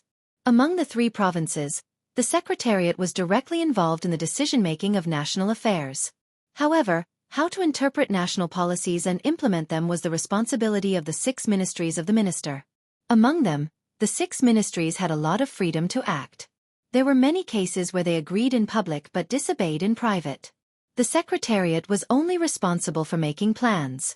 It was beyond their control whether or not the 6 ministries of the minister implemented the policies and how to implement them. Li Mu could not understand why Zhou Zhong would help Mrs. Chu. Even though he had been in Luoyang for a long time, there were many twists and turns in the imperial court. He still could not see through them. Maybe Zhou Zhong and Cui Ming had old grudges and wanted to use Mrs. Chu to get rid of him. Or maybe he was just like Zhang Chun, a middle-aged man who was jealous of his excellent peers. Mr. Mei led Li Mu and Mrs. Chu into Xianxia Palace. Mrs. Chu was already in the 5th plane and was one of the strongest in the world. However, when facing the back of the figure in the palace, she still lowered her head respectfully. Mr. Mei walked forward and said, Your Majesty, Li Mu and the woman from the Chu family are here. Mrs. Chu knelt on the ground and said respectfully, Your Majesty, I am your humble servant. The Empress turned around and said softly, Rise. Mrs. Chu was still kneeling on the ground and said, 20 years ago, Cui Ming killed me and 36 people of the Chu family. I beg your Majesty to uphold justice for me. The Empress raised her hand slightly and Mrs. Chu could no longer kneel. She looked at Mrs. Chu and said, Although the tragedy of the Chu family was caused by Cui Ming, the imperial court was also at fault. I will do things according to the law. Apart from that, you can ask for any compensation you want. Mrs. Chu shook her head and said, The Chu family did not collude with the heretical cultivation. They were framed by a villain. I want the imperial court to clear the Chu family's name and ask Cui Ming to pay the price for what he did. The Empress nodded and said, This is what the imperial court should do. She looked at Madame Chu and said, You've just broken through and your foundation isn't stable yet. Mei Wei, take some soul jade from the treasury and help her stabilize her cultivation. Mr. Mei nodded and said to Mrs. Chu, Please come with me. The current Madame Chu no longer needed Li Mu's protection. The internal guards would protect her. After they left, Li Mu did not plan to stay any longer. After the embarrassment of having his wet dream interrupted by the Empress last time, he still felt a little unnatural in front of the Empress. He was clearly wearing a few layers of clothes, and his body was tightly wrapped, but he always felt like he was naked, without a trace of clothing. Li Mu bowed and cupped his fists. If there is nothing else, I will take my leave. The Empress asked, Why didn't you tell me earlier? Cui Ming's case was completely different from Zhang Chun making a fuss in the imperial court by the Empress. Li Mu paused and said honestly, Cui Ming's case is better handled by the imperial clan temple than by your Majesty. If your Majesty directly intervenes, it will send some wrong signals to the imperial court and affect the balance between the new party and the old party. Moreover, your Majesty will directly face the pressure of the West Palace and the Shao royal family. The Empress said, You're really considerate of me. Li Mu said seriously, Taking a salary from you and sharing your burdens is what I should do. The Empress was silent for a moment and sighed softly. She said, More than 30 people disappeared from this world because of one false statement. Isn't the imperial court giving the local government too much power? Li Mu had considered this problem before. When dealing with Zhao Yong and Ran Yuan, as long as the Zhang County magistrates submitted the application and the county government checked the file and found no suspicious points, they could sign the document of execution. In reality, the person in charge of the life and death of the people was the county magistrate. There was a saying among the people, break a family's county magistrate, destroy a family's county magistrate. A county magistrate could destroy the families of the ordinary people in his jurisdiction. A county magistrate could destroy a family and confiscate a family's property with just a word. This would greatly increase the efficiency of closing cases, but it could easily lead to a large number of unjust, false and wrong cases. Human lives were greater than heaven. This system of Great Zhou was indeed too hasty. He looked at the Empress and said, "Human lives are at stake. Why don't we take back the authority of local officials? Sentences above execution need to be submitted to the Ministry of Justice for approval and finally handed to Your Majesty for approval and then sent to each county." The Empress thought for a moment and nodded. "Your suggestion is very good. When you leave the palace, go to the Hall of Secretaries to pass on my decree. In the future, the sentences of serious homicide cases in each county of Great Zhou will be approved by the county government and then handed to the Ministry of Justice." Li Mu cupped his hands and said, "Your subject obeys." Unknowingly, the distance between him and the Empress was one step closer. Things like passing on decrees should have been done by Shangguan Li. In the eyes of the officials, she was the spokesperson of the Empress. If this continued, the day when he replaced Shangguan Li was not far away. Standing in front of the Empress, he felt as if he was naked. Li Mu opened his mouth again and said, "Your subject will go to the Hall of Secretaries to pass on the decree." The Empress nodded and said, "Go." He took 2 steps and the Empress's voice came from behind him. "Do you need me to reward you with a few maids?" Sure enough, the Empress still remembered that matter. Li Mu said awkwardly, "There's no need. Thank you, Your Majesty. Your subject will take his leave." Although the Empress had good intentions, even if she rewarded Li Mu with a few beautiful maids, Li Mu would not dare to accept. Not using them was one thing. If Lu Hanyan returned home and saw a group of beautiful women in his house, he would be jealous on the first day. Up until now, Li Mu had always kept the promise he made to her before he left. After leaving Xianxia Palace, Li Mu went straight to the Hall of Secretaries. The Hall of Secretaries was a confidential place and outsiders were not allowed to enter. However, the constable at the entrance did not stop him. Some time ago, he came to the Hall of Secretaries more frequently than he came home. He could almost be considered half a person of the Hall of Secretaries. Li Mu walked through the entrance of the Hall of Secretaries and asked the constable, "Is Lord Lu here?" The constable swallowed his saliva and said, "Yes, the lords are all here. I will go and call." In the Hall of Secretaries, anyone who mentioned Li Mu's name would tremble. The assistant minister of the Hall of Secretaries, the emperor's son-in-law, was a high official with a prominent status. However, he was sent to the prison of the Zhongjing Temple in less than a month. The assistant minister was sent to the Zhongjing Temple by him. This was not the most terrifying thing. The most terrifying thing was that he first placed the Zhongjing Temple on the same level as the other officials from the imperial examinations. Then, he used sufficient reasons to persuade the lords to expand the number of officials in the Zhongjing Temple. Then, he took the opportunity to send his own subordinates to the Zhongjing Temple. Along the way, he fought steadily and surely, advancing step by step in order to pull the assistant minister of the Hall of Secretaries down from his high horse. Before this, he did not express any intention to target Assistant Minister Cui. Even when he met him, he would take the initiative to smile and greet him. What kind of scheming was this? If he wanted to scheme against someone, it was likely that the other party would not know why they died until they were at death's door. Soon, Lu Yi hurriedly ran out from a yamen and asked, "Lord Li, is there a problem?" Li Mu said, "His Majesty asked me to pass on a verbal order. In the future, when serious murder cases occur in the various counties, after being investigated by the county yamen, they will be sent to the Ministry of Justice for approval. In the end, His Majesty will give the final approval. You all should discuss and quickly write out a written rule for the Ministry of Justice to implement." Lu Yi nodded and said, "I understand. This official will discuss this with a few colleagues." Li Mu waved his hand and said, "Then I will be leaving. See you later." Lu Yi also raised his head and said, "See you later, Lord Li." When he returned to the yamen, he let out a long sigh of relief. When he thought about how Li Mu had discussed the imperial examinations with them for the past half a month, he felt a chill run down his spine. It seemed that he was planning for the Hall of Secretaries, but in reality, he was thinking about how to kill the assistant minister of the Hall of Secretaries. Li Mu had always given people the impression that he was very upright. He was not afraid of power and did not fear the heavens and earth. In the imperial court, he spoke bluntly, and in the imperial court, he was courageous.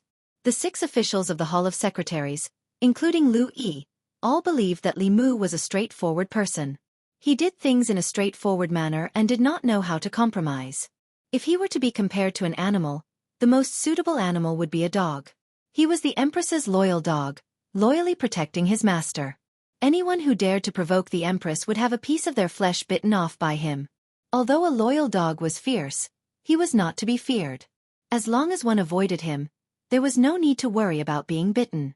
However, no one would have thought that Li Mu was not a dog, but a fox. An extremely cunning fox. On the surface, he looked harmless, showing a kind smile to you every day. However, at the critical moment, he would reveal his sharp fangs and bite off your neck. A vicious dog was not frightening. What was frightening was a cunning fox.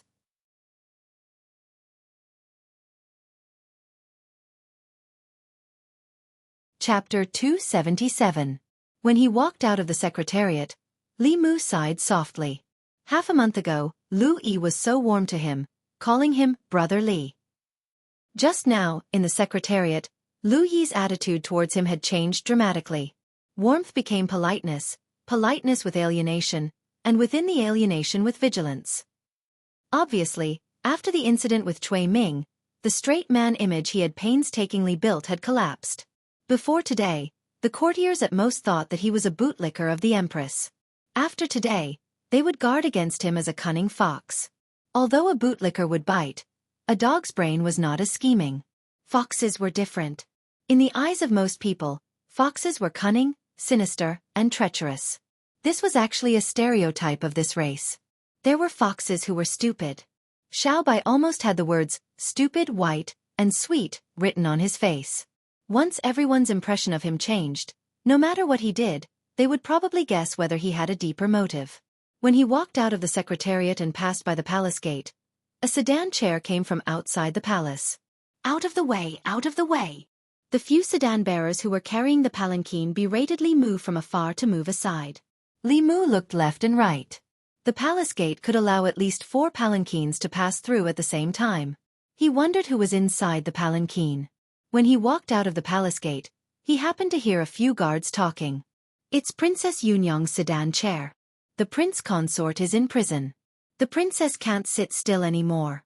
The prince consort's character is so bad. The princess should just kick him away and let him fend for himself. Hearing Princess Yunyang's name, Li Mu looked back. The sedan chair had disappeared at the end of his line of sight. Judging from the direction, it should be going to the West Palace. The West Palace was occupied by the previous emperor's concubines. Although the great Zhou emperor had changed his surname, after the empress ascended the throne, she did not purge the Shao royal family. She also did not make things difficult for the concubines left behind by the previous emperor. They were still allowed to live in the West Palace and were treated according to the etiquette of imperial concubines. When Mr. Mei mentioned Cui Ming and Princess Yunyang, his face was full of disdain. He looked down on the couple and thought that they were probably jackals of the same tribe. Regardless of whether it was Princess Yunyang, the Shao royal family, or the officials of the old party, they would certainly not watch Cui Ming fall from power. Princess Yunyang had entered the palace in such a hurry. She must have gone to the West Palace to plead for leniency. Li Mu left the palace and walked on the streets. The people on the streets were all talking about Cui Ming. Madame Chu had caused a huge commotion in the Hall of Punishments earlier, and those who saw the phenomenon couldn't help but ask about the reason behind it. You can't judge a book by its cover. Who would have thought that Prince Consort Cui, who looks like a dog, is actually a beast? I already knew that he wasn't a good person. Look at his face. His cheekbones are sunken, and his eyebrows are high. One look and I can tell that he's a hypocritical and ruthless person. All the ladies in Fairy's capital are captivated by him. There must be something strange about him. The imperial court should just kill a beast like him. Don't let him harm the women of Fairy's capital anymore. He's always loitering on the streets. It's so annoying. None of these good-looking people are good. That's not all of them. Constable Li is also good-looking. Cui Ming isn't even fit to carry his shoes. Constable Li has sword-like eyebrows, starry eyes, and a round nose. One look and you can tell that he's an upright person. It's just that he's fated to be in love. What's so strange about that? If I were a woman, I'd want to marry him too. On the streets of Fairy's capital, butchers, waiters, and peddlers gathered in 2s and 3s. They all expressed their disdain for a beast like Cui Ming. They wanted nothing more than to tear him into pieces and send his soul to the 18th level of hell. In a rouge shop by the street, a few women who were choosing rouge were also discussing this matter. You can't judge a book by its cover. I didn't expect Prince Consort Chui to be this kind of person. To think that I like him so much. I even dreamt of him the day before yesterday. I didn't expect him to be such a beast. Two young women sighed while choosing rouge. Their last companion snorted and said, no matter what Prince Consort Chui does, I'll still like him. He'll always be the prince consort in my heart. A woman frowned and said, how can you be like this? He killed his wife and dozens of her family for his future. How can you like someone like this? Do you still have any sense of right and wrong? The woman pouted and said, I just like him. So what? Is it against the law to like someone? I just saw the princess's sedan enter the palace. Princess, you must think of a way to save the prince consort. Save your grandma's leg. The owner of the rouge shop took the rouge she was looking at from her hand. He was so angry that the muscles on his face twitched and the veins on his forehead popped. He shouted, get out. You're not welcome here. Get out. The woman was stunned for a moment. When she came back to her senses, she said angrily, you dare to scold me. The shopkeeper grabbed her arm and chased her out of the shop. He said angrily, not only do I dare to scold you, I also dare to hit you. I'll remember your donkey face. From now on, you're not allowed to step into my shop. Otherwise, I'll hit you every time I see you. Seeing the shopkeeper raise his hand, the woman ran away. The other two women glanced at her and did not chase after her. Li Mu looked at the woman running away and sighed in his heart. There was no lack of people like this woman. Fortunately, there were only a few people like her. In the hearts of most people, justice still existed. The shopkeeper of this rouge shop was a kind person. Li Mu went into the shop and bought 2 boxes of rouge. It could be considered as taking care of his business. Xiao Bai was a natural beauty. Even without makeup, she was still a peerless beauty. However, Li Mu felt that it was better for her to dress up. This way, she could reduce her charm and prevent him from having some messy dreams at night. Ever since the Empress had discovered that they slept together in the dream, she had never visited Li Mu's dream again. Li Mu had once asked Li Si this question. Of course, this was under the premise of concealing the Empress's identity. Li Si said that if a woman disregarded her identity and often went to meet a man at night, it was not because of love, but because of loneliness. Between Li Mu and the Empress, there was naturally no such thing as the former. But how could the Empress be lonely? Li Mu initially thought that Li Si was talking nonsense. However, the more he thought about it, the more he felt that what he said made sense. As the ruler of a country, the Empress was above millions of people. Because of her identity, status and strength, the ruler of a country was often alone. They had no relatives or friends. The world only respected and feared them. In the long run, it was easy for their mentality to be suppressed to the point of perversion. Li Mu felt that the Empress was already a little inclined in this direction. In front of others, she was the noble Empress. She had to put on airs when she spoke. However, in Li Mu's dream, she was not polite at all to him. As someone who aspired to be the Empress's intimate little jacket, it was not enough to just help her solve her problems in the imperial court. He had to help her open her heart. There must be other ways besides letting her vent her feelings on him. Li Mu walked on the street, thinking about the Empress. He inadvertently glanced and saw a figure in front of him. It was a middle-aged man. He was not burly, but he was very tall and upright. His appearance was not as good as Cui Ming, but at least he was comparable to Tu Zhongchun's. Li Mu had investigated the Assistant Minister of Justice, Zhou Zhong, through Wang Wu. He did not have a wife or children. He lived in a house with 5 courtyards in the North Court. This house was bestowed by the previous emperor. Other than Zhou Zhong himself, there was only an old servant in the house. There were no other maids or servants. Li Mu did not understand why Zhou Zhong would join the old faction. His life was tight. Although the mansion he lived in was big, there were no maids or servants. Li Mu was sure that if Zhang Chun had that mansion, he would have to hire at least 8 maids, and all of them would have to be beautiful. The dragon slayer turned into an evil dragon because he coveted treasures and the princess. Zhou Zhong was not greedy for money, nor was he lustful. He did not use his power to oppress the common people. What was he after? Zhou Zhong suddenly turned around and asked, Lord Li, you have followed me for so long. Could it be that you want to show off to me that you have captured Assistant Minister Cui? Li Mu sneered. Lord Zhou, don't you know why Cui Ming was captured? Since Zhou Zhong's strength could control Madame Chu and affect her mind, he could also make Madame Chu go crazy in the court of the Ministry of Justice and use Cui Ming to get rid of her. However, he did not do so. Instead, he forced Madame Chu to break through. If Zhou Zhong did not have a grudge against Cui Ming, then there was a mole in the old faction. Zhou Zhong glanced at him and said, The affairs of the court are not as you imagine. It is too early to talk about victory or defeat. Li Mu asked, What do you mean? Zhou Zhong said, You will know by tomorrow at the latest. After saying this, he turned to leave. After taking 2 steps, he paused and turned back to say, The Chu family's matter can be considered a wake-up call for the court. If you really want to serve the people wholeheartedly, you should propose to His Majesty to take back the right to kill the people in each county. Li Mu said, Lord Zhou, you don't have to worry about this. I have just reported this matter to His Majesty. In the future, after the counties review the cases, the case files will be submitted to the Ministry of Justice for review. His Majesty will approve it and distribute it to the counties. Zhou Zhong nodded and said, That is good. Li Mu thought of something. He looked at Zhou Zhong and asked, If I remember correctly, Lord Zhou pushed for this law reform more than 10 years ago. Why was it abolished later? Zhou Zhong said indifferently, Because His Majesty found it troublesome. Li Mu cursed inwardly. Many of the decrees and laws of His Majesty's time were left to this day. The good great Zhou was ruined by His Majesty.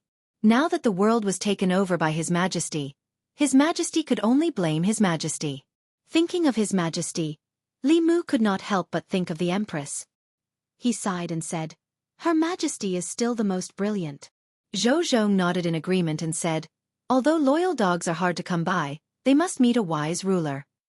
Li Mu rejoiced and said, Fortunately, I met Her Majesty. Then he realized something. He raised his head and said angrily, Who are you calling a dog?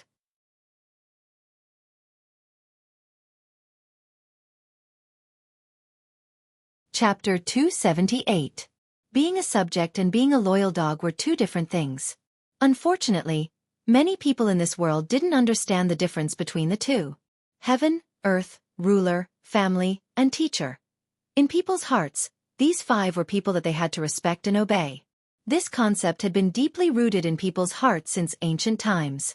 People had to maintain respect for heaven and earth, be loyal to their ruler, love their country, be filial to their parents, and respect their teachers. These were all virtues, but being loyal to the ruler was for the sake of love. Love didn't necessarily mean being loyal to the ruler. When faced with an incapable ruler like the previous emperor, being loyal to the ruler was no different from bringing disaster to the country.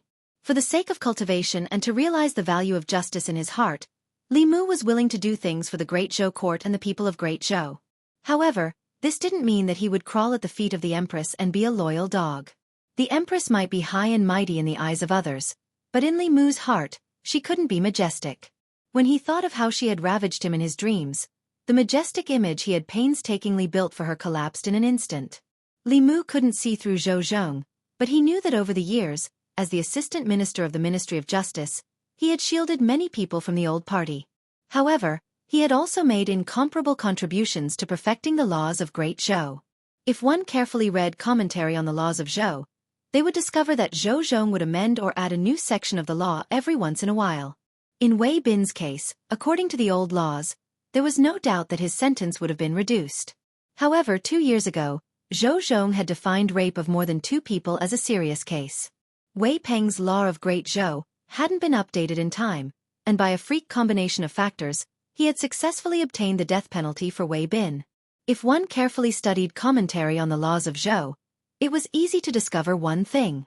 In the past decade or so, Zhou Zhong hadn't touched on the interests of the nobles in Chengdu. Ever since the failure of the reform, he had never tried to abolish the penal code. Instead, he had used a silent method to promote the reform of the laws at the lower levels. If he hadn't revised the laws 2 years ago, Li Mu would have been able to see Wei Bin and the others in Chengdu a few years later. Human nature was complicated. It was hard to label someone like Zhou Zhong as a good or bad person. However, There was no doubt that he was a smart person. He would not have said those words to Li Mu for no reason. Regarding Cui Ming, it was still too early to talk about winning or losing. Li Mu pondered for a long time. He was certain that from the perspective of the law, Cui Ming would not be able to escape death unless the Empress protected him.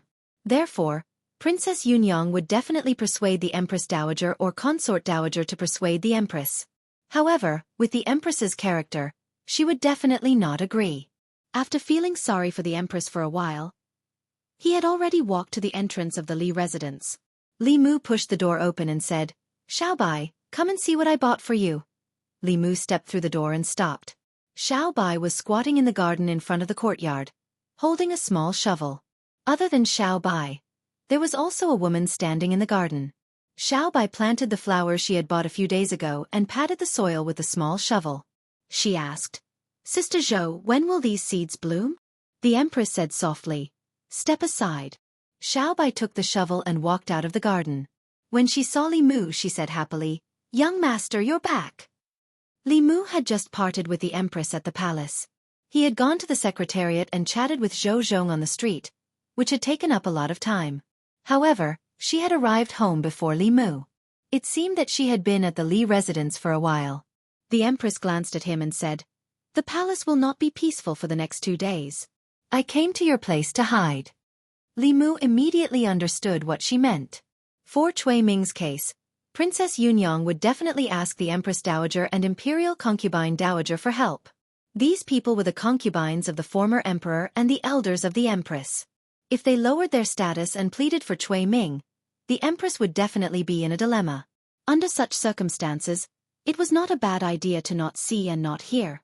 Li Mu thought for a while and asked, "How long will your Majesty be hiding here? Do you need me to clean up a room for you?" Xiaobai put down the shovel and said with a smile, "I've talked to Sister Zhou. She will sleep with me tonight." Li Mu sighed. When would Xiaobai become more vigilant? During the time when Li Mu returned from the palace, she had already treated the Empress as a sister. Human thoughts were complicated. For demons like her, who had grown up in the mountains and had never interacted with humans before, many of them were very naive. They were so naive that they gave people the impression that they lacked a brain.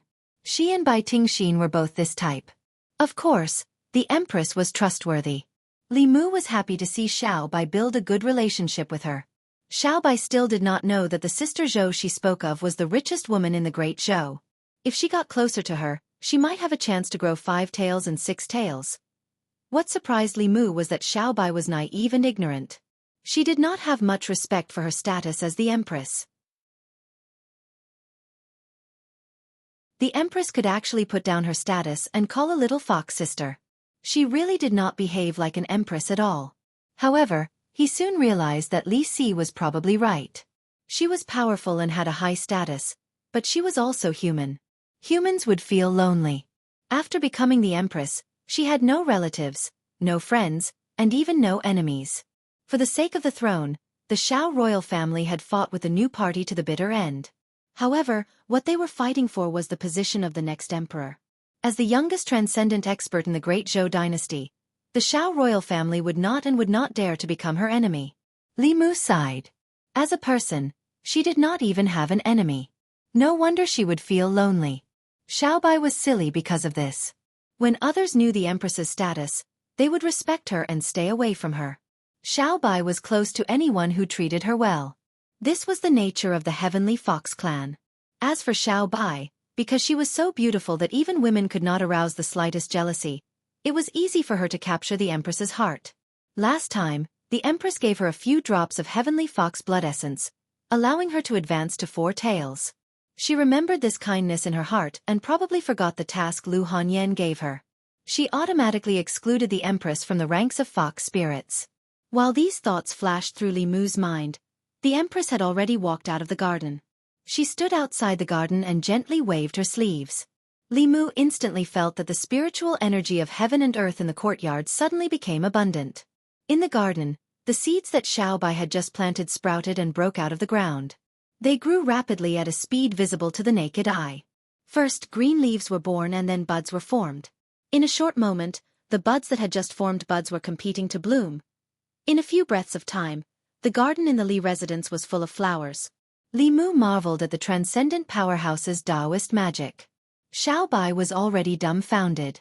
She grabbed the Empress's sleeve and said blankly, "Sister Zhou, I want to learn this." The Empress pinched her face and said, "When you grow another tail, I will teach you."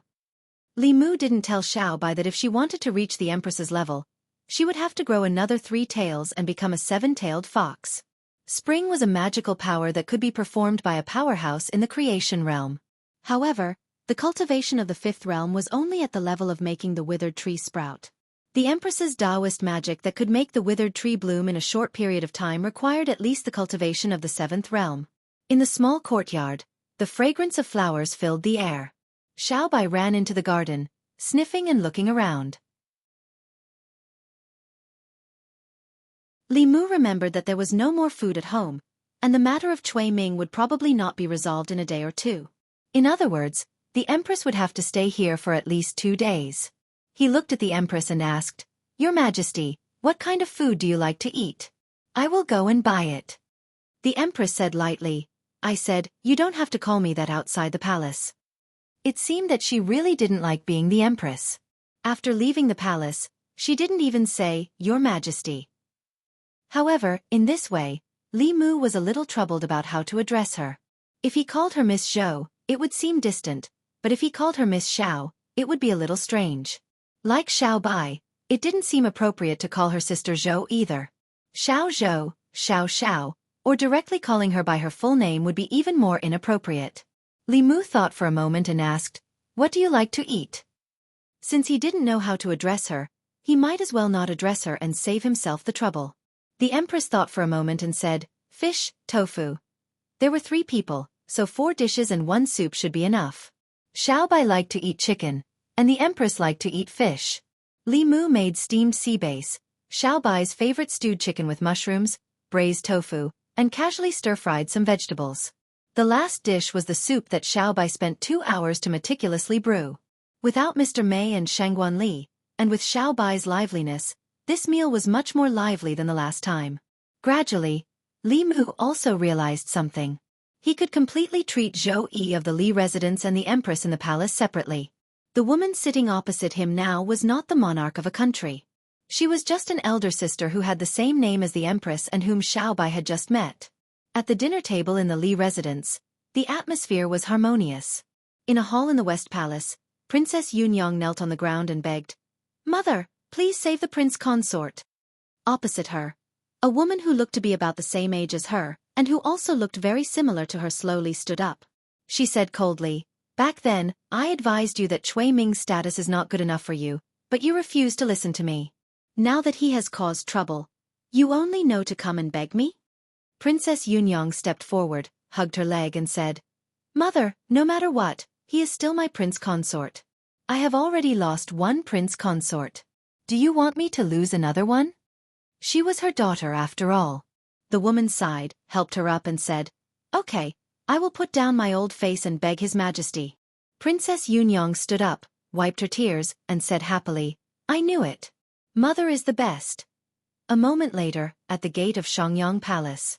Looking at the woman in the palace dress walking slowly, Shangguan Li bowed and said, "Greetings, Imperial Dowager." The woman in the palace dress asked, "Is His Majesty in the palace? I have something to see His Majesty." Shangguan Li looked at the woman in the palace dress, shook her head and said, "Imperial Dowager, His Majesty is not in the palace."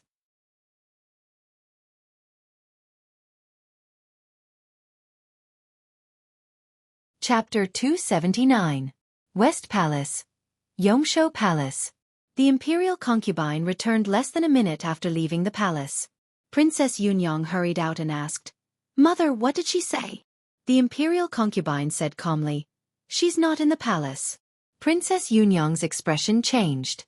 She said flatly, "That's impossible. She's no longer a member of the Zhou family. If she's not in the palace, where else could she be?" The imperial concubine said calmly, "It's true that she's not in the palace. She probably predicted that you would ask me to beg her. Tomorrow, the imperial concubine temple will judge the prince consort according to the law. She doesn't want to see us." Princess Yunyang said anxiously, "Mother, what should we do now? You have to help me think of a way." The imperial concubine thought for a while. She looked at her and asked, "Do you really have to save him?" Princess Yunyang nodded and said, "No matter what, I have to save him." The imperial concubine thought for a long time and finally sighed. She walked into her bedroom and took out a wooden box from under her pillow. She opened the wooden box and handed a golden token to Princess Yunyang. She said, "This token was given by the late emperor. I only have one. Take it to the Imperial Concubine Temple tomorrow and give it to Prince Shou. He'll know what to do." Princess Yunyang asked suspiciously, "This token can save the prince consort?" The imperial concubine said, "You just have to do as I say." Li residence. Li Mu put the tofu that the empress asked for into the boiling pot and sighed. Who would have thought that the empress of the Great Zhou, a seventh realm transcendent powerhouse, would not be in the palace but sit here and eat hot pot with them? Most of the food in the palace was exquisite. The special feature was that the quantity was small and the presentation was very particular. Of course, the taste was not bad. Needless to say, the culinary skills of the imperial chefs were top-notch. Those who could cook in the palace were all at the top of the industry. The palace cuisine used the best ingredients and had the most meticulous processing. Li Mu was fortunate enough to eat it twice. And it was really a pleasure. In comparison, hot pot was much simpler. Some simple vegetables were put in the pot and boiled. In terms of taste, it was naturally incomparable to the delicacies in the palace. However, when a few people gathered together, their faces flushed red from the heat, and they fought over a piece of cooked tofu. This kind of different atmosphere was something that could never be experienced in the palace. When she was eating in the palace, no one dared, and no one had the right to sit with her. Li Mu stole a glance at the empress. He couldn't help but wonder if the empress had a twin sister who looked just like her. The one in the palace was the empress, and the one outside was her sister. Li Mu scooped up a piece of meat for himself and said, "Today, the Zongjing Temple's final trial of Cui Ming should be over soon." The empress put down her chopsticks and looked in the direction of the imperial clan temple. She counted with her fingers, and her beautiful eyebrows suddenly furrowed. Li Mu noticed her strange behavior and asked, "What's wrong?" The empress stood up and said, "I'm going back to the palace." As soon as she finished speaking, her figure disappeared in front of Li Mu and Xiao Bai. Xiao Bai's mouth was stuffed with food, and she swallowed it with great difficulty. She exclaimed, "Sister Zhou is so awesome." Li Mu patted her head and said, "You eat first. I'll go to the palace."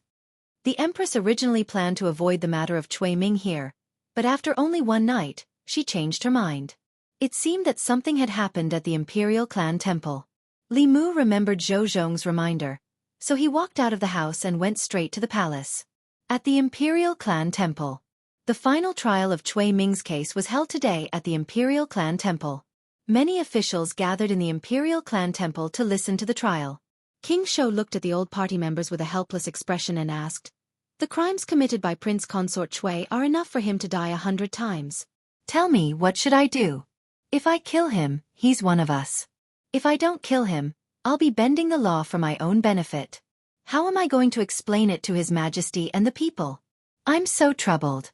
The assistant minister of the Ministry of Personnel asked, "Is there still no news from the princess and the dowager?"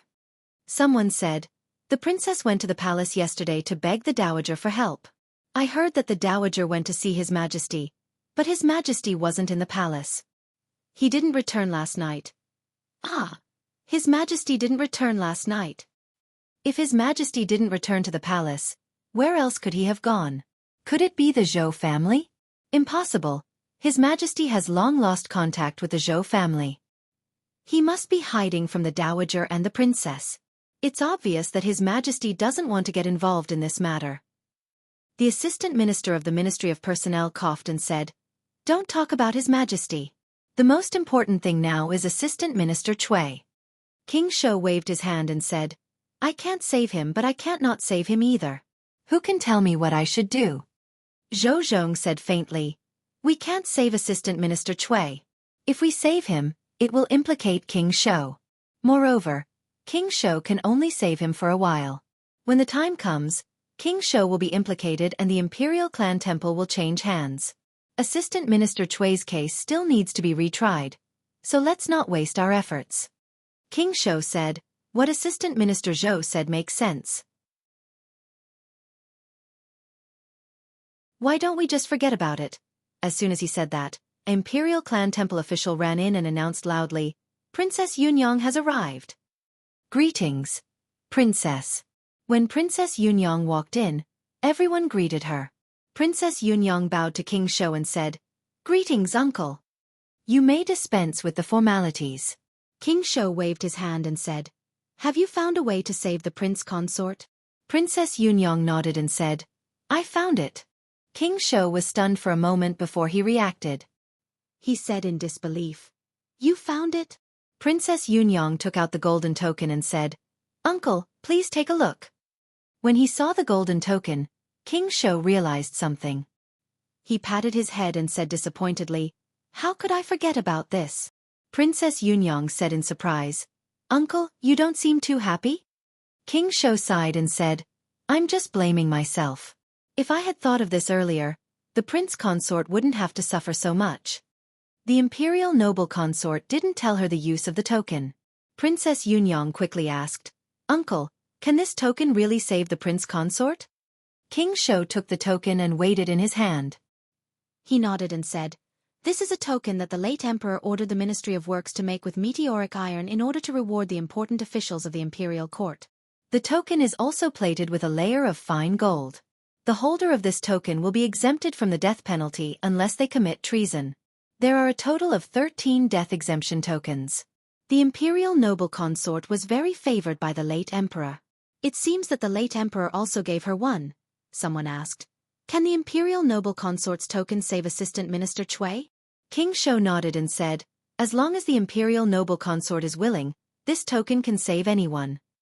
When the officials of the old party heard this, they were all delighted. The Assistant Minister of Personnel asked, Can this token absolve Assistant Minister Chui of his crimes? King Shou said, It can, but it can't. Those who use the death exemption token will be stripped of their post and salary. This token can save his life, but he will no longer be the Assistant Minister of the Secretariat. He will only be the Prince Consort in name, but not in reality. The Imperial Court will have to take back his residence and no longer give him the salary of a Prince Consort. Cui Ming was the Assistant Minister of the Secretariat. This position allowed them to be the first to know about the state's affairs. They could control the Imperial Court through the decisions of the Secretariat. After the incident in Yang County, the Assistant Minister of Personnel used Cui Ming to order the Imperial Court to reward the evil spirit. Once he lost this position, the old party would lose a large part of their control over the Imperial Court. In other words, even if he could keep his life, he would be useless to the old party. The Assistant Minister of Personnel sighed and said, This is already the best ending. Moments later, in the Imperial Clan estate, at the entrance of the prison, Zhang Chun blocked King Shou's path and shouted angrily, What? You want to release Cui Ming? Cui Ming committed such a grave crime and you want to release him? Do you have no respect for the law? King Shou held up the token and said, This is the death exemption token granted by the late emperor. Those who hold this token will be exempted from the death penalty except for those who have committed treason. This is the law.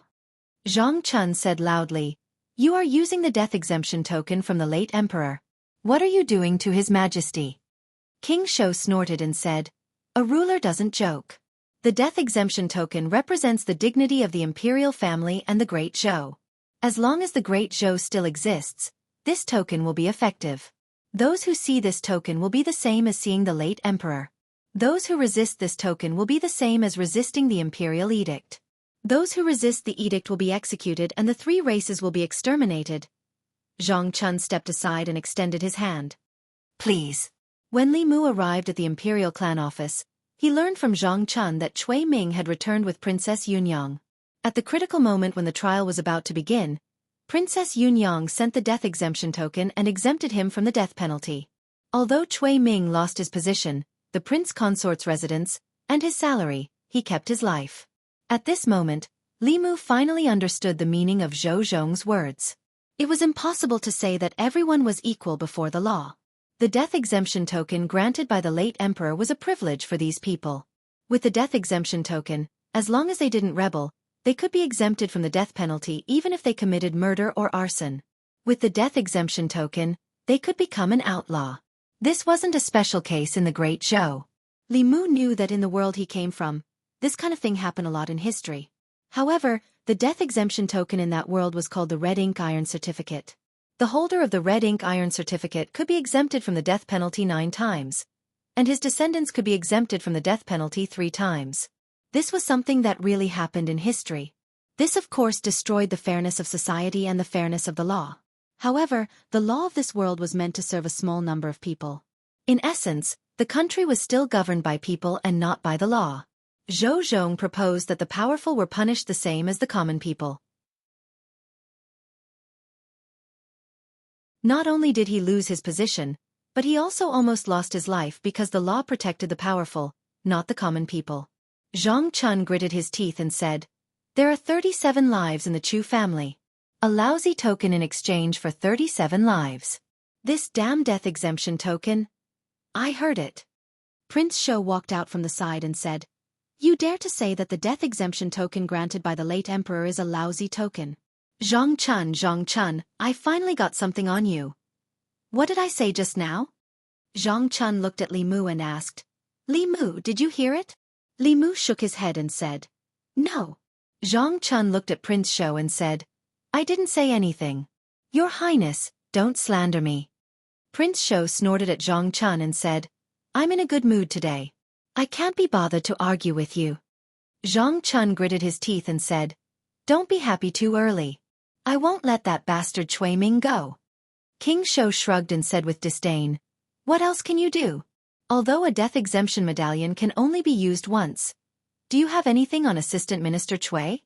Can you prove that he was the one who framed the Zhejiang prefectural governor? If you can't prove it, then stop boasting in front of me." He glanced at Li Mu and Zhang Chun and said, "Let's go home and watch the opera."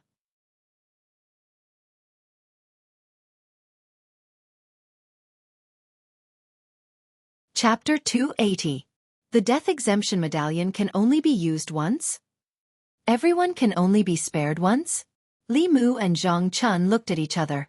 They had obtained some important information from King Shou's words. The death exemption medallion was a one-time use item. Moreover, the same person could not be spared twice. This meant that if they found evidence of Cui Ming's crimes, even if Princess Yunyang could take out the death exemption medallion, she would not be able to pardon Cui Ming like this time. It had been more than a decade since the Zhejiang prefectural governor colluded with the devil sect. The chances of a witness surviving were very small. When Su He and Madame Chu died, Cui Ming had not yet started cultivating.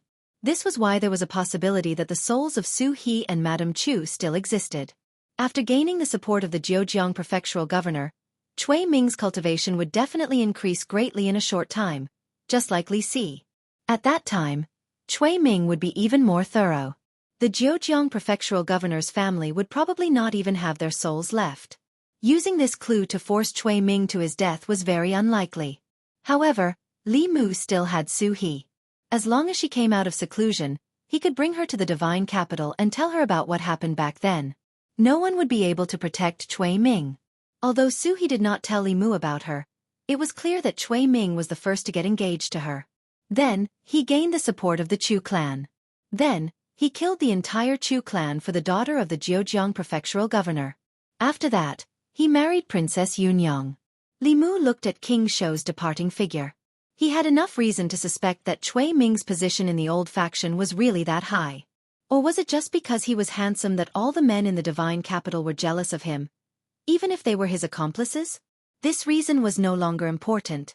What was important was that Li Mu had to return to the northern county. He had planned to return to the northern county after Cui Ming was executed. Now that Cui Ming had been rescued, it was even more necessary for him to go there. After visiting Yu Hanyun and Wan Wan on Mount Baiyun, he still had to go to the Bay of Clearwater to wait for Su He to come out of seclusion. She had been in seclusion for nearly half a year. No matter how slow her advancement was, she should have come out of seclusion in the near future. Not everyone was as lucky as Xiao Yu and Madame Chu. On the path of cultivation, Su He had a much harder time. Perhaps it was because her resentment was different from Xiao Yu and Madame Chu. Before Xiao Yu died, she suffered a great injustice. She was able to ascend to the 5th level with her incantation that shook the heavens. Madame Chu's entire clan had been killed. In the past 20 years after her death, she had no other feelings in her heart other than hatred towards Cui Ming. As long as she could kill Cui Ming, she was even willing to let her soul dissipate. This was the biggest difference between Su He and Madame Chu. In Mrs. Chu's heart, there was only ruthless killing intent. However, the feeling that Su He gave Li Mu was that of a living person. She had joy and anger, resentment and worry, and she was also mischievous. She often teased Li Mu until his face turned red. Although they had both died once, as spiritual bodies, Madame Chu lived for hatred while Su He lived for herself. Li Mu walked out of the Zongjing temple. He didn't go out of the palace. Instead, he walked towards Xiangyang Palace. Before returning to the North County, he needed to inform the Empress. Nominally, he was the arrestor of the Luoyang government and the imperial censor of the palace. However, his most important identity was the Empress's internal guard. The Luoyang government and the censorate couldn't control him. Shangguan Li stood outside the gate of Xiangyang Palace. Li Mu walked over and said, "I have something to discuss with Her Majesty." Shangguan Li turned and walked into the main hall. Soon she came out and said, "Let's go in." Li Mu walked into the main hall and found that Mr. Mei and Madame Chu were both there. Madame Chu's breath was extremely unstable. Obviously, she already knew that Cui Ming had been released. Li Mu walked to her and said, "I hope you don't blame Her Majesty. Her Majesty can't change the fact that Princess Yunyang took out the death-free golden medallion. Even the Empress couldn't do anything about the former Emperor's death-free golden medallion. Although her surname was Zhou and not Xiao, she still had to address the former Emperor as father. If she didn't acknowledge the former Emperor's death-free golden medallion, she would be unfilial. In history, there was once an emperor of the great Zhou dynasty who gave a golden whip to his important officials. Even the later emperors had to be wary of him. The emperors of a country were all people who wanted to leave their names in history. No one wanted to bear the name of being unfilial. Moreover, the emperor's promise was the country's promise in the eyes of everyone. Even if everyone thought that the death-free golden medallion was unreasonable, the imperial court had to abide by it since it existed.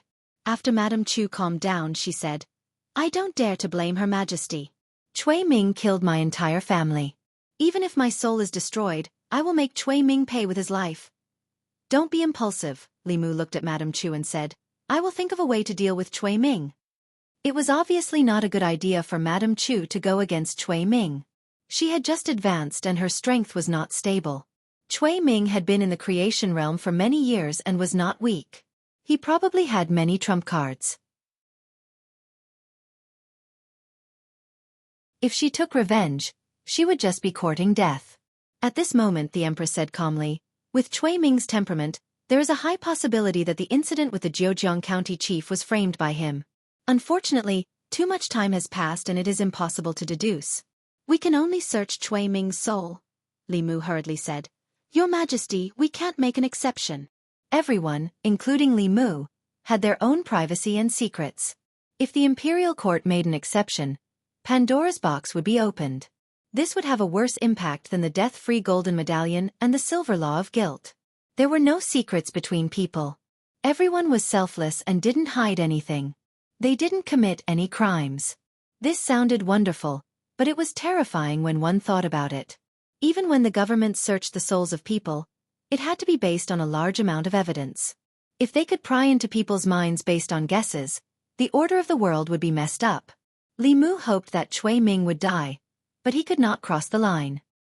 He looked at the Empress and said, "Your Majesty, I want to go back to the North County. When Cui Ming was in Yangqiu County, the first woman he killed has turned into a ghost cultivator. We are friends. If we invite her, we can sentence Cui Ming to death. At that time, no one will be able to protect him." Madame Chu looked at Li Mu and finally understood why Li Mu wanted Cui Ming to die. She asked, "You know that girl?" Li Mu nodded and said, "She is my friend." Madame Chu sighed and said, "I have wronged her." Li Mu shook his head and said, "The person who killed her is Cui Ming. It has nothing to do with you." The Empress thought for a while and said, "You have offended many people in the Immortals' capital. I will let Mei Wei go with you." Li Mu shook his head and said, No need. Even if there is an accident, I can protect myself. He had also reached the level of supernatural power. The power he could use was stronger than the mana of Madame Chu and Su He. With the help of various spells, he could close the gap between normal cultivators in the Destiny realm.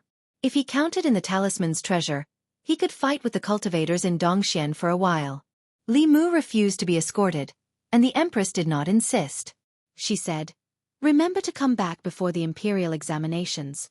I hope you can participate in the examinations this time." There were still 2 months before the examinations. No matter what, it was enough. The way to become an official in the Zhou dynasty had changed. The imperial examinations had become the stepping stone. If Li Mu wanted to play a bigger role in the court, he had to participate. As long as he could pass the examinations, no matter what the Empress arranged for him in the future, no one could object. After asking for leave from the Empress, Li Mu returned home. He packed his things with Little White and planned to leave as soon as possible. The news of Princess Yunyang using the death exemption medallion to save the prince consort had spread throughout the divine capital. When the people of the divine capital heard this, they fell into a long silence. In the play, Chen Shimi abandoned his wife and son, and in the end, he was punished by the heavens. The audience was delighted.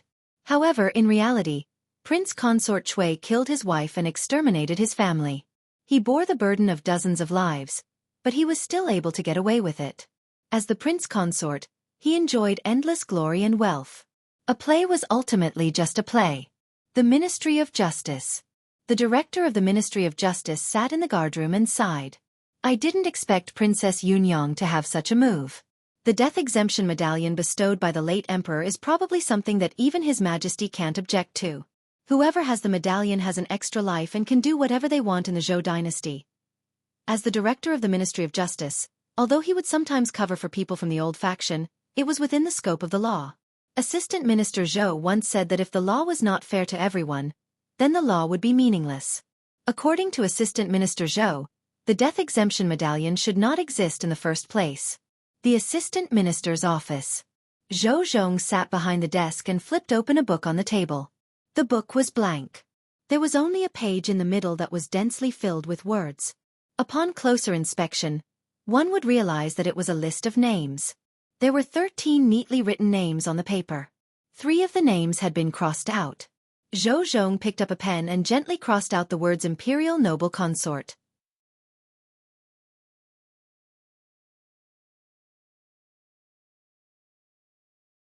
Chapter 281. Li Mu packed up his things and waited for Xiao Bai in the courtyard. When he thought of Cui Ming's ending, he still felt some regret. In fact, he originally wanted to deal with Cui Ming himself without Su He doing anything. At that time, Su He would not have to come to Chengdu and would not have to see Cui Ming. The incident from 20 years ago would also not cause her any harm. He did not expect that the Great Zhou actually had something like a death exemption medallion. In order to punish Cui Ming, he had planned for half a month. He had written a script to create public opinion, and he had also coaxed and pestered the 6 officials of the Imperial Secretariat. After much difficulty, he finally sent Zhang Chun to the Imperial Clan Temple and successfully took down Cui Ming.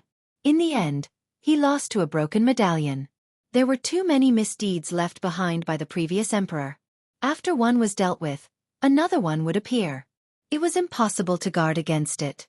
If he lived for a few more decades, the Great Zhou would be destroyed by his hands sooner or later.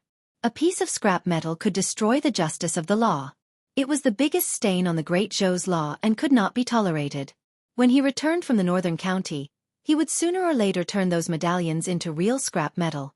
Xiao Bai walked out of the room with a small bag on her back.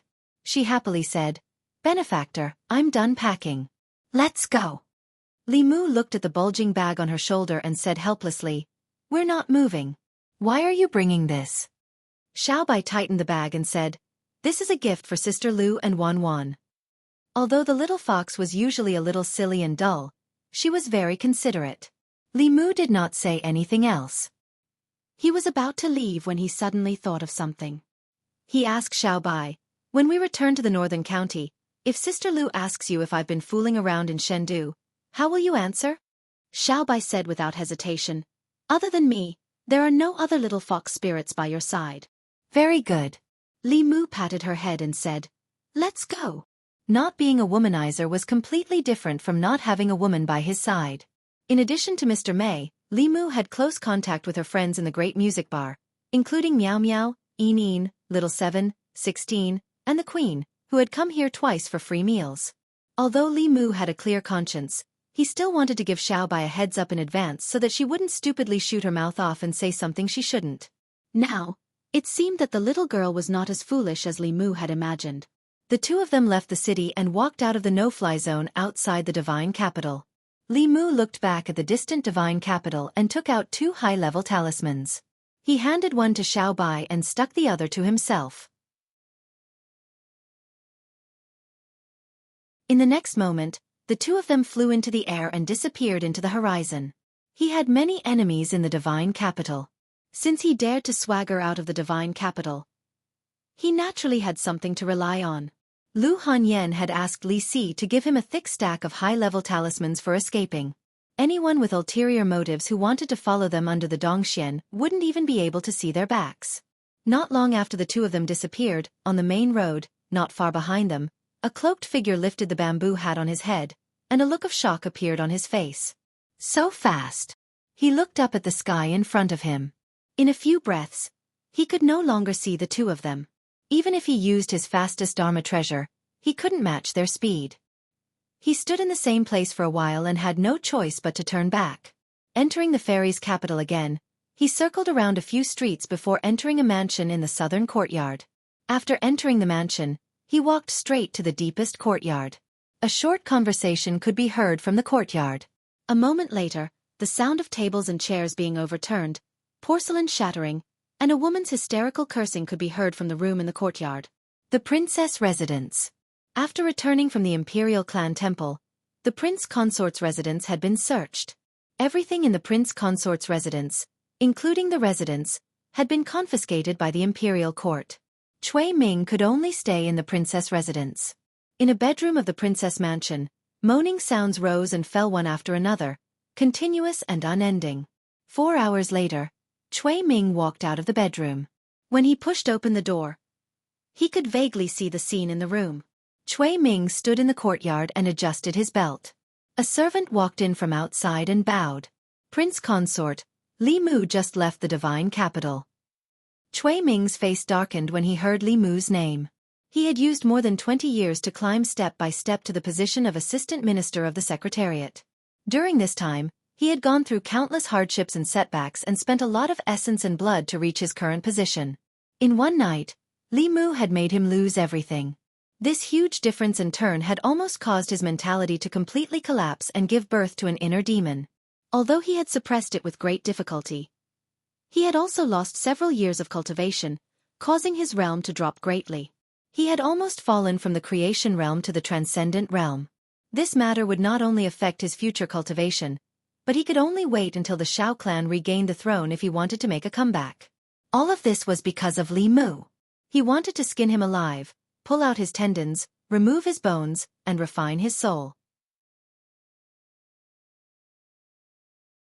However, in the divine capital, with His Majesty protecting him, he had no chance to do so. Li Mu's departure from the divine capital was exactly what he wanted. Cui Ming asked, "Where did he go?"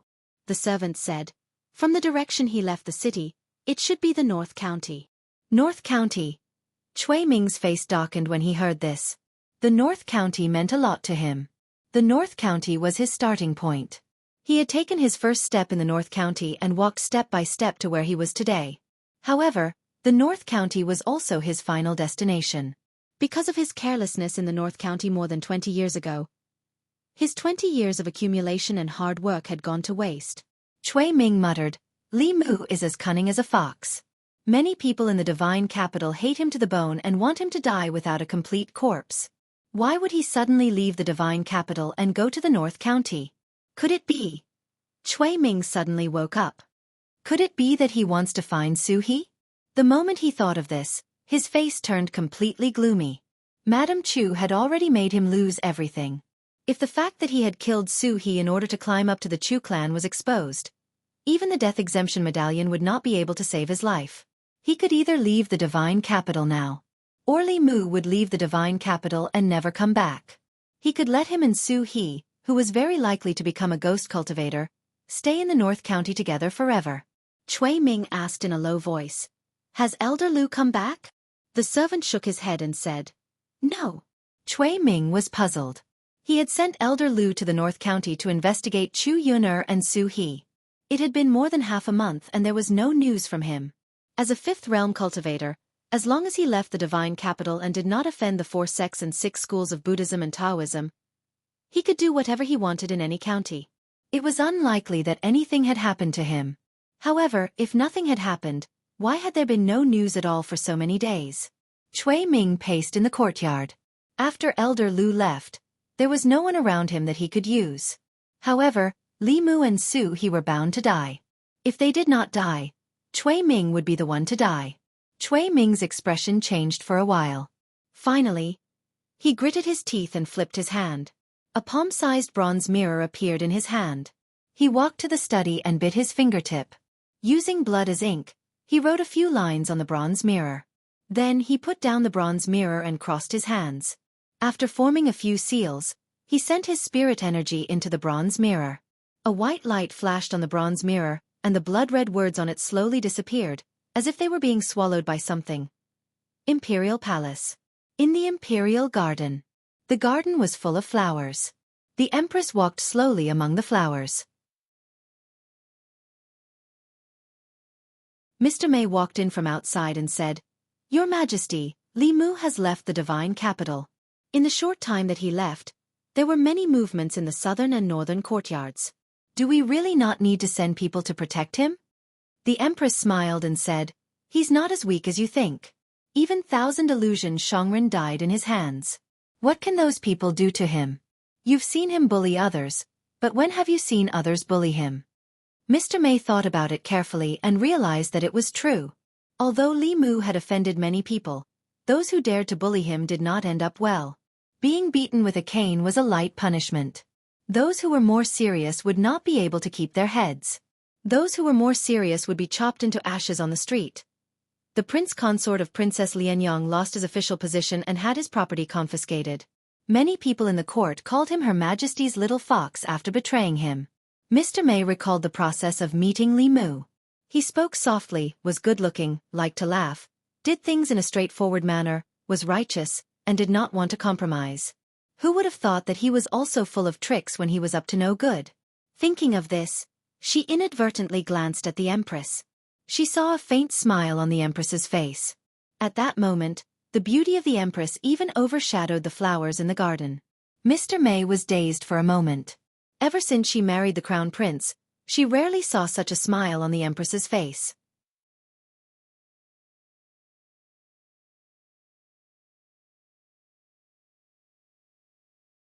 Chapter 282. Shindu.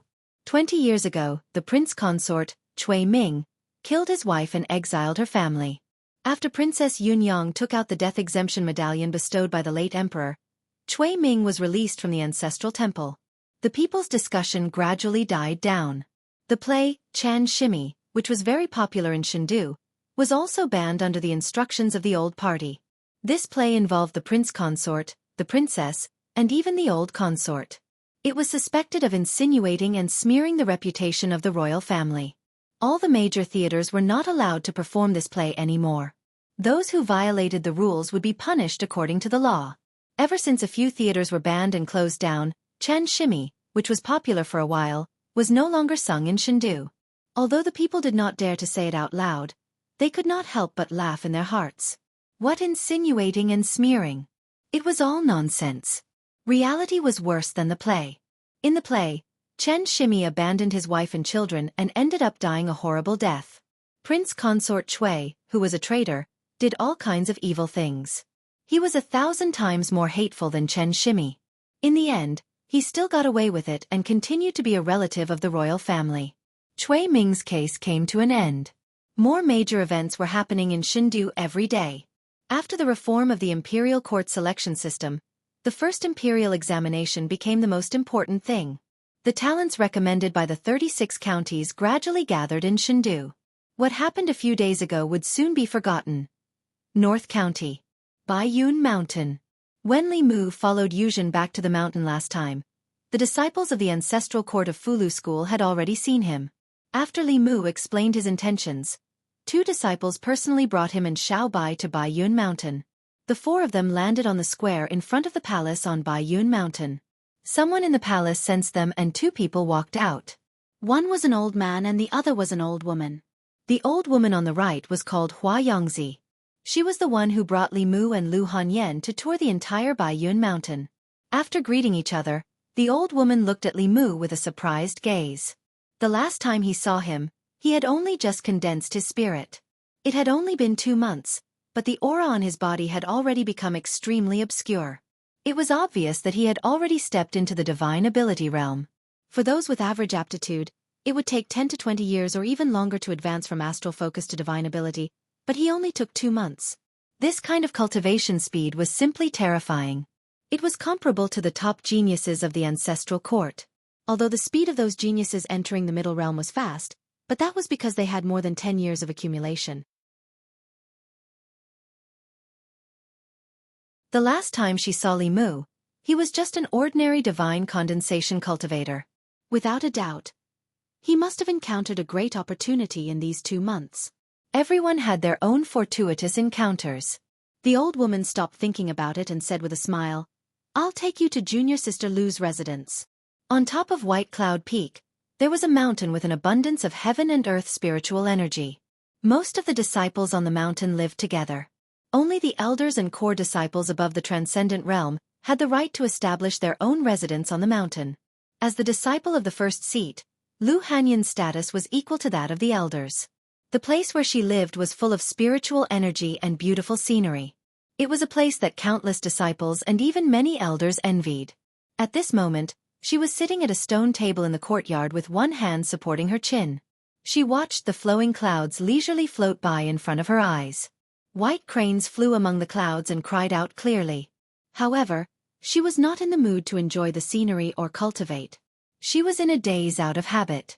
The clouds floating by the distant mountain gradually transformed into the appearance of a person in her eyes. When she was young, she was sold to the music hall by her parents. She did not have enough to eat every day. She practiced the zither until she could not lift her arms. She gritted her teeth and endured it. Now, she could not bear to miss a person. In these 2 months, she wanted to go to the divine capital with Wan Wan to find Li Mu more than once, but she also resisted this idea more than once. For the first time in more than 10 years, she had found someone she could rely on, but she didn't want to completely rely on him. In order to have the ability to face some things with him, she had finally hardened her heart and made this decision. She absolutely couldn't give up halfway. That night, she watched him face a life-and-death crisis alone while she could only hide in a safe place. She did not want to experience it again. Wan Wan rested her chin on her hands and sat across from her. She muttered, "I wonder how young master is doing in the Immortals' capital. Is he eating well? Is he wearing good clothes? Is he living well? Is he being bullied? Those bad people in the Immortals' capital love to bully people." Hearing Wan Wan's words, Lu Hanyan could not help but worry. She had been in the divine capital for more than 10 years. She knew better than anyone what the divine capital was like. The imperial court there was dark, the officials were muddle-headed, the people were numb, and the children of the rich and powerful were lawless. If they committed crimes, they only needed to pay for it with silver. They did not need to be punished by the law. The students of the academy bullied women. Many women from good families were tainted by them. If she did not refuse to play the solo in the pavilion, she would not have been able to keep her innocence until today.